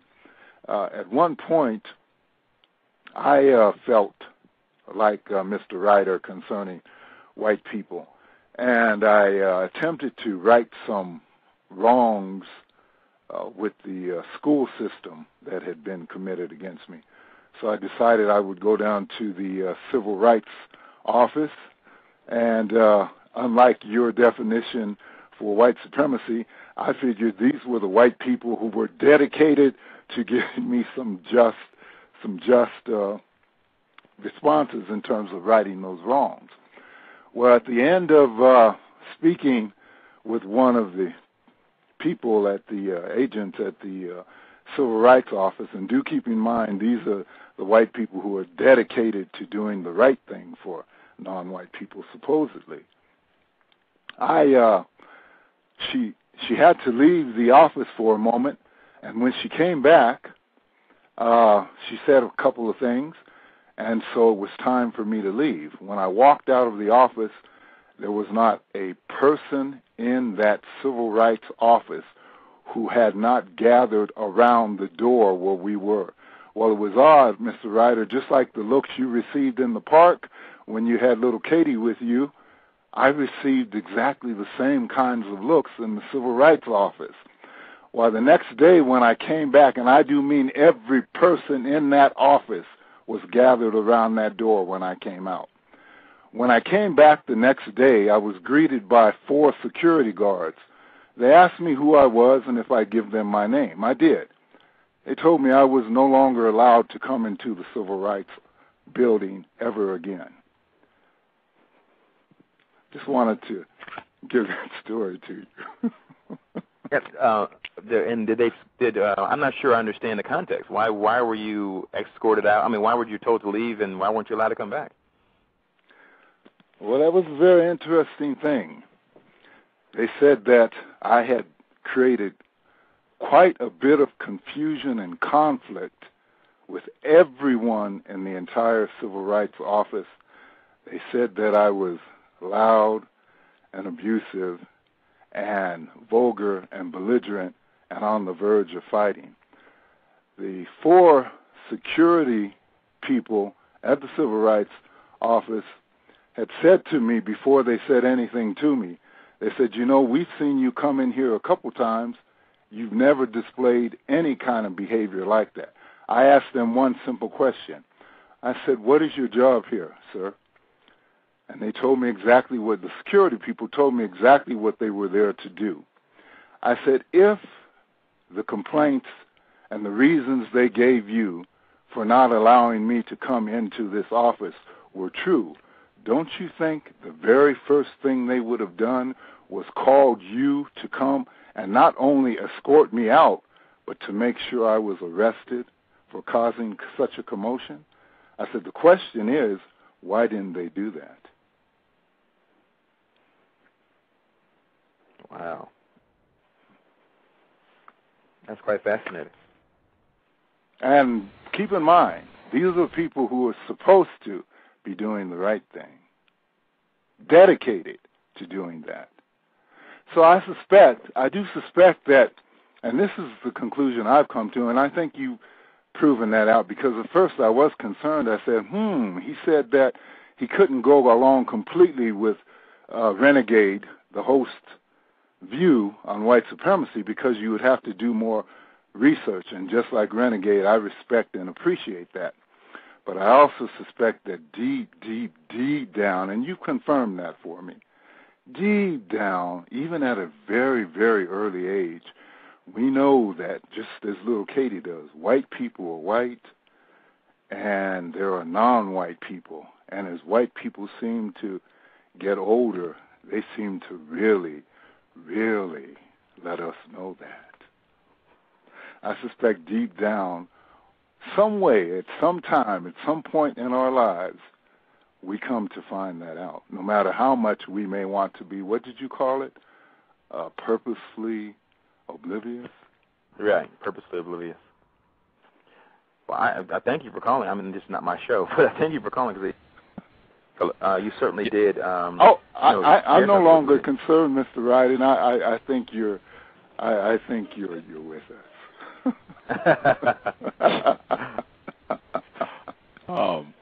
I did want to comment. I appreciate 720 calling in and supporting the program. I did want to comment. When I say racism, white supremacy, or when I use the term racist or white supremacist, I don't mean that white people hate non-white people. I generally don't use that term. I don't use the term hate crime either. When I say racism, white supremacy, at the end of the day, it just means white dominating non-white, white over non-white. That's really what it boils down to for me. Mm-hmm. And I think, as Mr. Jacobson said, and again, he is a professor, a doctor at Yale, Ivy League institution, was on this program, same gentleman that was quoted in the Newsweek article that talked about your situation. White people have to be aware of that dynamic, white over non-white, anywhere in the universe. As a white person, that's part of your duty. Not necessarily to hate non-white people. You can be friendly, you can be nice to them, you can even engage in sexual intercourse with them, adopt them, all that stuff, but it's still supposed to be white people in charge. We make the rules, we make the decisions, we run the planet. We are in charge of the non-white people. That's what I mean. And I can't disagree with that. And I just wanted to offer something back. That actually is, I think I wrote that in one of the things that I've written. I've written lots of stuff since I wrote the first thing, was that I think that is what causes the discomfort. I think what makes people very uncomfortable, what makes their teeth itch when they see me walking with this little white girl, is that it doesn't make sense to them. How could it be possible that there couldn't be some white person who, of course, is a better person to take care of this child? Why couldn't a white person take this child in? Why did this black family? I mean, I don't understand this. This black family took them in. Wasn't there a white family that could have done that? And actually, I've had people ask me that. I actually have had. There was no one in her family that could have taken her in. And ironically enough, no, unless you wanted her to go with people that weren't best suited to take care of her. We were better suited. An adoptive family who was stable and had stable resources to offer and provide her was a better family than anyone that she had as a resource in her own family. And her own family were white people. And so that you're right. I just don't want to. I know I've made lots of ill attempts at humor. I'm going to actually stop to make sure that I'm being clear in what I'm saying here. In that I firmly believe it is supremacy and institutionalized racism and so forth that have created the situation that I've had in the park. I believe, and I'll give you even a better story. I know someone who has adopted black children, a white woman who's adopted black children, and she was also unnaturally curious, in my opinion. She didn't express concern that I can say. That I think I'd be overstating to say that she was concerned, but she was very, very curious. And when she came over to the house one time, she said, "Okay, now what's the story with Katie?" And she really was curious about how in the world did I end up with Katie in my house. And you would think she'd be exceptionally sensitive, being a woman who adopted black children, but she wasn't. That's a question that you would think someone who's adopted children from a different race. You think that no one really wants to hear about how you got these kids. because that's a question you hear all the time. It's like asking the 7-foot-tall guy, you know, what's it feel like to be so tall? You get sick of hearing that question, and so you would think she'd have a special sensitivity to me in my case, but she didn't, and she came out and asked it, and I thought that was curious to me, and it spoke to the whole thing, that even this woman, who clearly has taken it on herself to raise these black children, still didn't have the sensitivity to black people raising a white child that I would expect she would have had. So do I agree that there's institutional racism? Absolutely. Do I agree that it's a white supremacy, that white supremacy rules the world, or the supremacy of the white people rule the world? Absolutely, do I agree with that. Do I agree that that infests the thinking of every white person that's walking the planet? Absolutely, I think that. And the only qualification I was offering is that I just don't think that makes everyone hate these other people. I think it makes them believe that they're supposed to be in charge, but I didn't feel comfortable suggesting that made them hate them. And so I just want to make sure that no jokes, no attempts at jokes, nothing aside, that I believe that it is the racist society that we live in that has created this situation where people are uncomfortable seeing me in this situation, even when they learn the case. I have told people ahead of time, I'm going to be bringing my child to the school play. By the way, my child is a 4-year-old white girl. So I just to let you know now, so you won't have to ask me about a question. I'm going to be walking in here with a white. I said this. This is how I said it. I said, are you coming to the play on Saturday? And these people I was speaking to said, oh, yeah, we're coming. I said, well, I'm coming too, and I'm going to bring my little girl with me, and she's a little white girl. So I don't want you looking curious and looking crazy. This is what's going to happen. These are colleagues of mine. And when I walked into the play, I didn't see them. I don't want to make this story more dramatic. I could tell a better story, but I'm not. I didn't see them that day at the play. But the following Monday, one of my colleagues came to me and said, you know what, Mark, it really was weird to see you with her. Now, in what way was it weird? Tell me why that was so weird. I warned you ahead of time. So it's not as if it was weird because you weren't expecting me to come in with a little white girl. I get that. I get that it's unexpected and that's weird. What I don't get is when I give you a forewarning, then there should be no reason why it should be weird for you. Well, what's the reason? The reason is that institutionally you've been made to believe that it's not okay for a black man to be caring for a little white girl. Unless I was a nanny, and then I'd have to be a woman. Then it might be okay. But it was not okay for me in my instance. And so, yes, I want to say to all the listeners in Cal's program out there that I firmly believe that we live in a world that is dominated by white people at every turn, in the media, in books and literature. I wrote my senior thesis in college about how black men weren't aligned in modern American literature.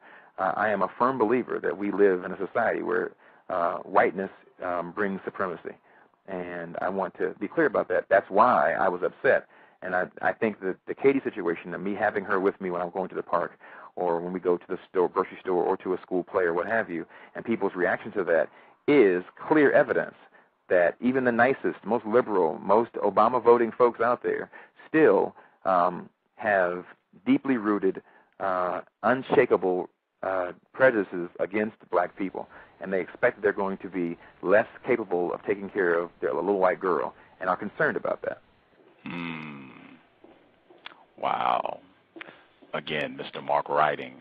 I think I don't think there's much of a gap at all between our perspective on this. I just again wanted to reiterate because I know other people who have made the same conclusion about my stance on racism. And again, I don't think white people hate non-white people. I think that really doesn't have anything to do with it. I think I have seen white people who have admitted to being racist who are very courteous, very respectful to non-white people. I don't think it has anything to do with hate. I think it's really just the business of making sure that white people maintain the ability to dominate non-white people and be in charge worldwide. I don't think hate factors into it at all for most of the very refined, very powerful white people.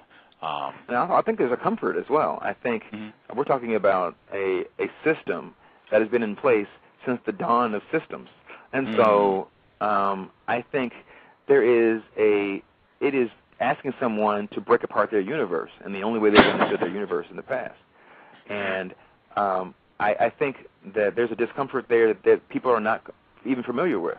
I called that woman who said, I was uncomfortable seeing you, that it was weird to see you with this little girl. I called her on the carpet about it and tried to force her to tell me why she was so uncomfortable.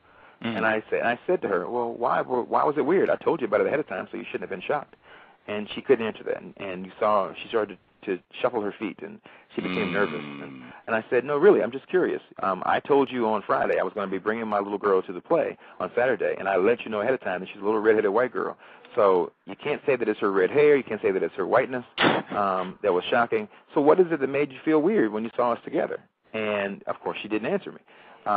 And so that just furthered my theory that she, this person that was this colleague of mine that was saying these things, she wasn't even familiar with her, how deep this went for her. It is so ingrained. It's so part of her makeup. It is part of her DNA. As your professor, the doctor that Jacobson, I think you said his name was, yes, said sir. that it is part of their makeup. And I think he used the word training. I would still go so far as to say it's not training. It's in the DNA. It's ingrained that this is who you are, and it is not okay for a black person to be in some way superior to you, particularly in charge of caring for one of your most precious assets. That gets people itchy. When you see this black man who's in charge of caring for, not marrying, they become okay with people marrying. They become okay with it. They probably don't like it, but they become okay with it. They become okay with mixed race baby having and so forth. But to see a black man caring for this little freckle-faced, red-headed white girl just hits them in a place that they don't even know how to deal with it. And I am certain that when this woman went home that night, she was not able to articulate to herself why it bothered her so much. I'm certain of that. I'm certain she is not even fully aware why she was so bothered, and so bothered enough to actually say it out loud. Yeah, it was weird. She came to me and said it. Oh, by the way, it was weird to see you on Saturday. Tell me why it was weird. She couldn't. I guarantee you when she went home that night, she still couldn't. Guarantee that she was not able to unpack that because it's so deeply ingrained in her that she could not break that open. And at some point, you become unwilling to break that open because it becomes uncomfortable. And more than uncomfortable, it becomes painful to try to take the red blood cells out of your blood. Wow. I dig the metaphor. You I like that one too. Thank you. I have to use that one myself. You're welcome to it. You're welcome to it. Just give me a little credit every now and then. Not every time. Oh, for you don't have to give me credit every time. Every now and then throw me in there and say, a guy on the program gave me that one. Just every now and then. Will do. I will plug you every 5 times that I use it. So that'll be 4 times. I think that's a good. I appreciate that arrangement. 5 times is good to me. I'll take it. For sure, Mr. Mark Roding. I'm just curious because I have seen a ton of literature, and anybody, if you want to call in before the program ends, the number is 347-215-6071.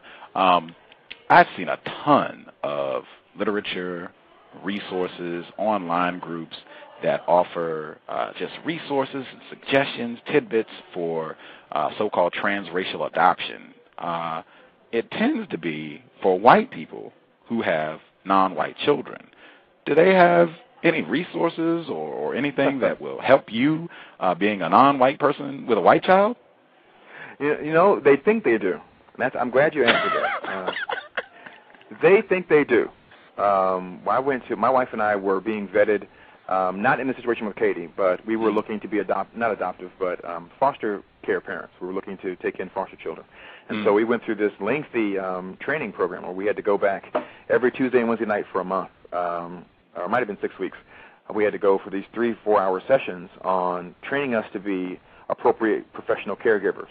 And there was a whole evening dedicated to dealing with races that are different from your own. And so they thought they were providing us with all the kinds of materials and all the information that we would need, and they were making it just kind of global. Of course, they weren't saying, if you're black and you adopt a white child, here's the problems you might encounter, and here's what you should do with it. They were saying, if you are of a race different from the child that you're adopting or caring or taking in your foster in your home, these are some things you might deal with, and here's some ways you might be able to top load it and deal with it and be comfortable with it. But in the end, this is what everyone always says, and this is what every person who wrote into me and sent me emails and wrote back to the blog in response to things, this is what everyone says. In the end, love trumps. Love is the only thing that matters in the end. If you're giving the care, then that's all that really matters. Love is the only thing that really matters. And so everyone is a Beatles fan. And I say to the Cows listeners, I am saying this. I have been a de facto adoptive parent of a white girl now for several years. And I will say this, and I want to say it very clearly with no jokes intended.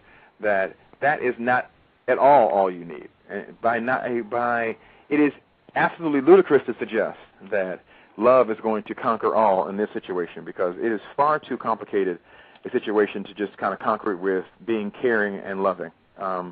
You have to be much more thoughtful and much more careful, and I don't believe that anyone will have the tools to overcompensate and to take care of every aspect of dealing with this kind of situation. There's no way anyone could have fully prepared me to feel terrified in the Pocono Mountains. There's nothing you could have written me in a book. There's no kind of scenarios we could have acted out in class or videos we could have watched to prepare me for what it was going to feel like to walk into this flea market and feel like I'm terrified. And I had never felt terror based on my race before. And that's why I said I never felt so self-consciously black. Excuse me. Forgive me, listeners. Terror is not the right word. I don't want to overstate this. But I certainly felt fear. It wasn't like I thought a bear was coming, and I certainly didn't feel like they were going to pull out guns or anything like that. But I did feel fear, and I did feel that it was possible that a confrontation could happen, and I did not want a confrontation in this situation. So I've never felt that. There's no way that you can go to a training class and someone explain to you that this might happen, and you walk away with the understanding of how this is going to feel for you when you walk into this situation. So the resources that we were provided at this foster care agency that were supposedly put in place to help people deal with adopting and taking care of children of different races was fine, but the prevailing message was love is all you need, and it's not. And I can't stress that anymore. It's not all you need. Love is not going to prepare you. Being a loving person is not going to prepare you for the feeling you're going to have for people who you trust and care about and have known for years and expected they were really thoughtful, caring people, to question your ability to raise a child because that child is white. You're not prepared for that, and there's no class that's going to help you with that. And so I would suspect, I haven't read any of that literature for those other people and that's aimed at white people adopting black children. I would suspect that they're saying the same kind of message. I would suspect that they're saying love is all you need, but hey, maybe you should take them to a Kwanzaa festival every now and then. I would suspect that's the kind of thing that's being written in these documents, and I'm going to go on record, never reading not one of them, I'm going to go on record and say, that's not all you need, and there's no way that whatever they're saying in this pamphlet is going to prepare you to deal with the stuff you're going to deal with. I think if you're white and you adopt a person of a different race, you're going to get a much more of a pass, and you'll be able to continue being white and continue living the privileged life of a white person. And in fact, some people will admire you for taking on these poor, downtrodden souls that you've adopted. But if you're black and you adopt a white child, be prepared to deal with stuff you never thought you were going to deal with. Your neighbor that you loved and thought was wonderful, and you washed their cats for them and so forth, is going to look at you crazy and ask you questions that you're uncomfortable being asked because they can't deal with seeing you take care of a little white girl. And I'm not saying, neighbor, let me knock on her door today. I'm not saying, if she's listening, that it was my neighbor.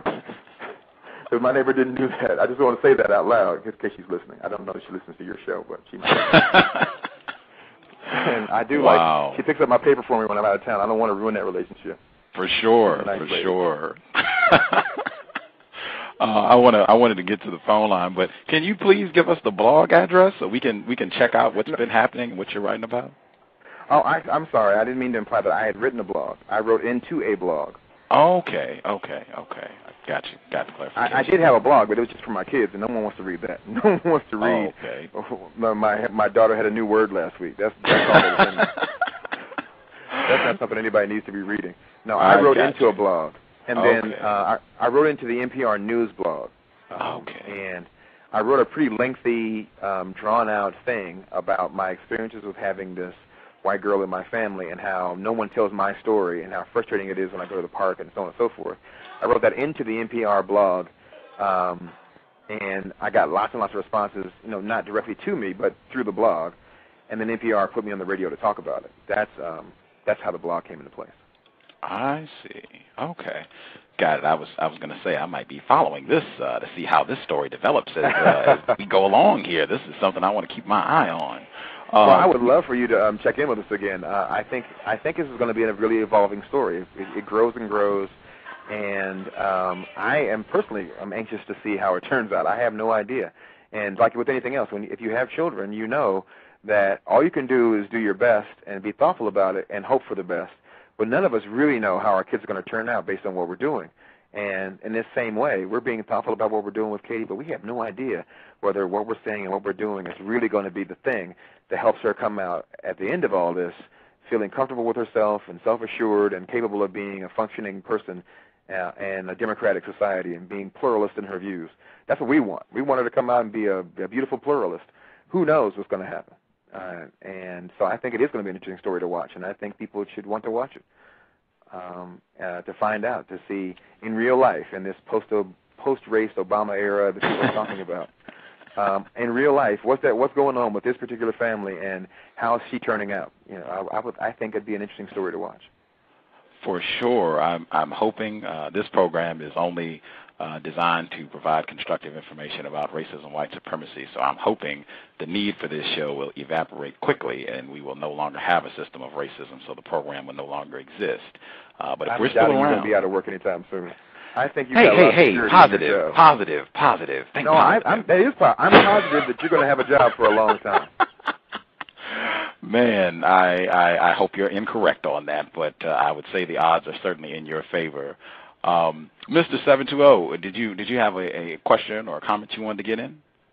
I had a couple comments, Renegade, to Mr. Writing. It's been a pleasure, an absolute pleasure to have you on the show, and your information, it's been extremely informative, extremely constructive. And the last comment is this. The things that I did say or that I did ask when I went to the Civil Rights Office were specifically and pointedly about white supremacy. And that got you kicked out, huh? They wouldn't. Yeah. They weren't. And I agree. I mean, I am so fascinated that you told me that story. And it certainly makes me look at things in a new way. In that you would think you say civil rights, and that's the first thing in mind is you think that's going to be a place where everyone's going to be able to have their voice heard, and they should be comfortable going to a place that is designed to have your voice heard. And when you go in and you say something about white supremacy and you're asked not to come back, and they fabricate a story that you were being belligerent, which again is one of those traits that's stereotypical about black men, I'm blown away by that. Not surprised, but blown away. Exactly. Thank you so much. Wow, the people in the chat room, there's a chat room attached with this program. The people in the chat room have been very appreciative for you sharing with us. They have very much appreciated your honesty and the humor as well. They are sending their kudos from the chat room, so I wanted you to know that. Thank you, chat room folks. I'm happy to be here. For sure. It has been a real treat to have you on the program. I'm just curious, before we get ready to wrap up here, have you thought, you said Katie is 10 now, have you given any thought to she's slowly encroaching upon the dating years, to any of the pitfalls and booby traps that could be awaiting once she hits that dating age?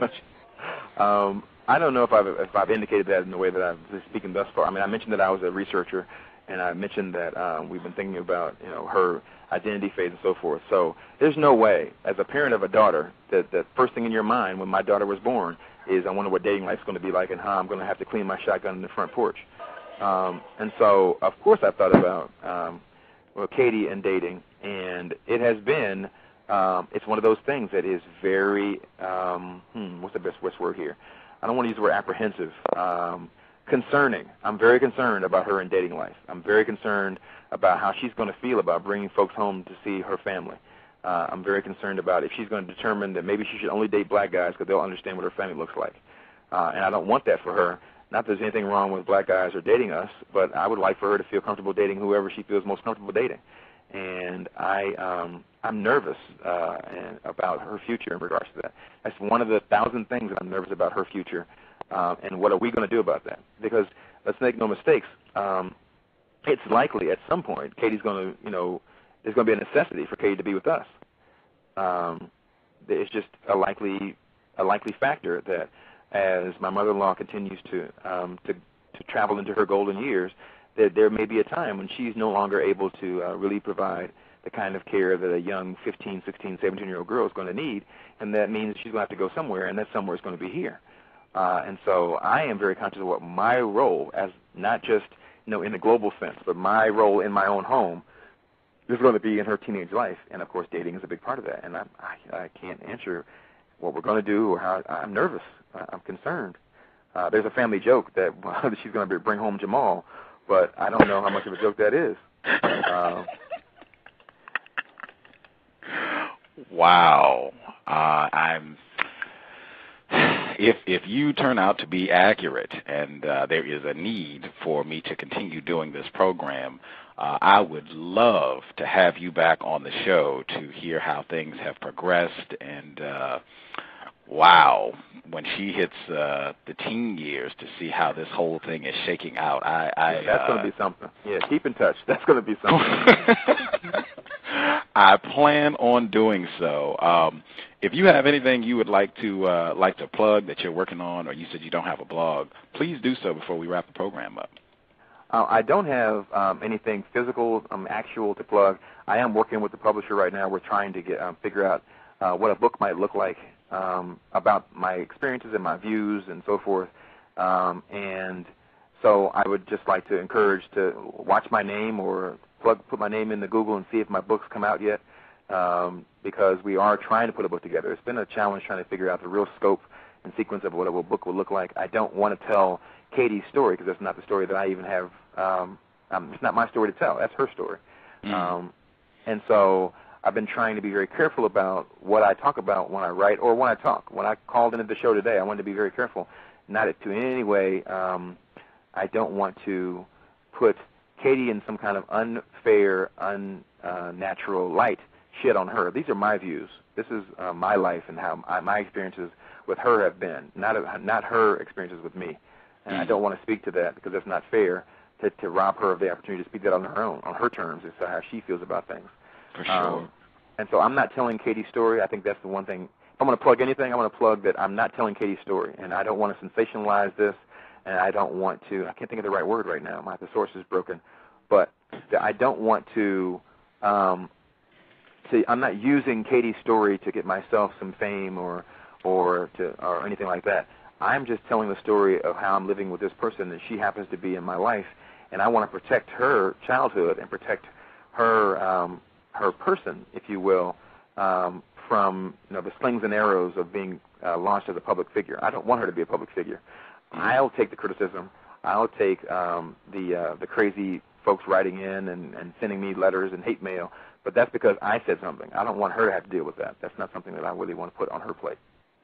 Outstanding. I respect that as well. I for sure will be one of the first ones lined up to read your book when it comes out.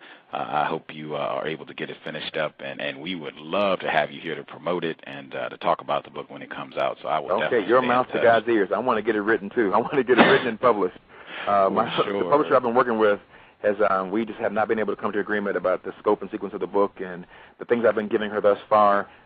She has liked what I've written thus far, but she's not quite clear on purpose and audience and scope. And so I'm hoping maybe she's listening, and so maybe she'll decide, you know what, maybe I'll give him another shot. Maybe we'll talk about this some more and get this thing out. Please do. If you're listening, Rebecca, please. I'm not saying your last name, so I'm not throwing you out there. But Rebecca, please. Lots of Beccas out there. Let's get this book out. For sure, Rebecca, you have a lot of people who would for sure be interested. A lot of my listeners do pick up the books that I frequently have authors on the program, and they do go out and make an effort to get the books to the people who've been on the show to read them. So I think you would have a lot of people who would be very interested in Mr. Riding's story. Before we sign out, there was one last person that called in. You're at 111. If you got a quick question you would like to ask before we wrap things up, you're at 111. Are you there? Oh, no, I don't have I was just calling to hit the last bit. Oh, okay. No problem. Thank you for calling in. I appreciate it. Mr. Riding, it has been a real privilege, and I have thoroughly enjoyed the program today. Thank you so much for taking time out of your Sunday to speak with us. Oh, thank you so much for having me on. I appreciate that you found my story fascinating enough that you wanted to hear more about it, and you wanted to talk to me about it. So it's a privilege for me to be on a program to talk about what's going on in my life. Outstanding. I will definitely be staying in touch. And, the book. Maybe we can send good energy to Rebecca. And put it out there. Yeah, put the energy out there. Put it out there. Let's get this book done. Heck yeah. And when it is done, I'll even speak affirmative. It's going to happen. So when the book is done, bam, you already have a spot. Please come on the show so we can talk about it and hopefully get you lots of people to go out and purchase your story to hear what you've gone through in this as a black male with an adopted white daughter. And I will take your invitation, Ray. I'm writing it down, Ray. I'm putting it in pencil on several dates in the future. I'm writing it down already, so I'll be ready to go. Outstanding. Mr. Mark Riding out of Baltimore, Maryland.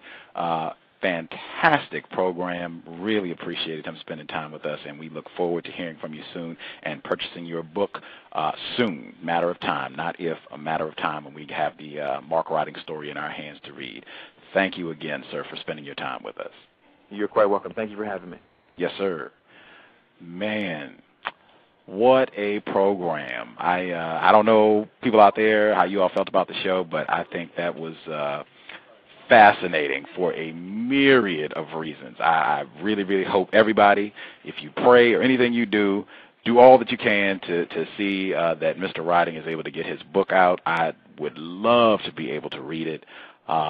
Wow. I mean, I'm just sure that they have already had a ton of stories, and I'm sure they're going to have a ton more as Katie continues to grow. And just the teen years alone, I mean, this could be a 2-volume thing here with them. So we're going to take a quick commercial and then sign out of the program. Make sure I get Mr. Williams' commercial played today because I have missed it before. So I will play his commercial right now.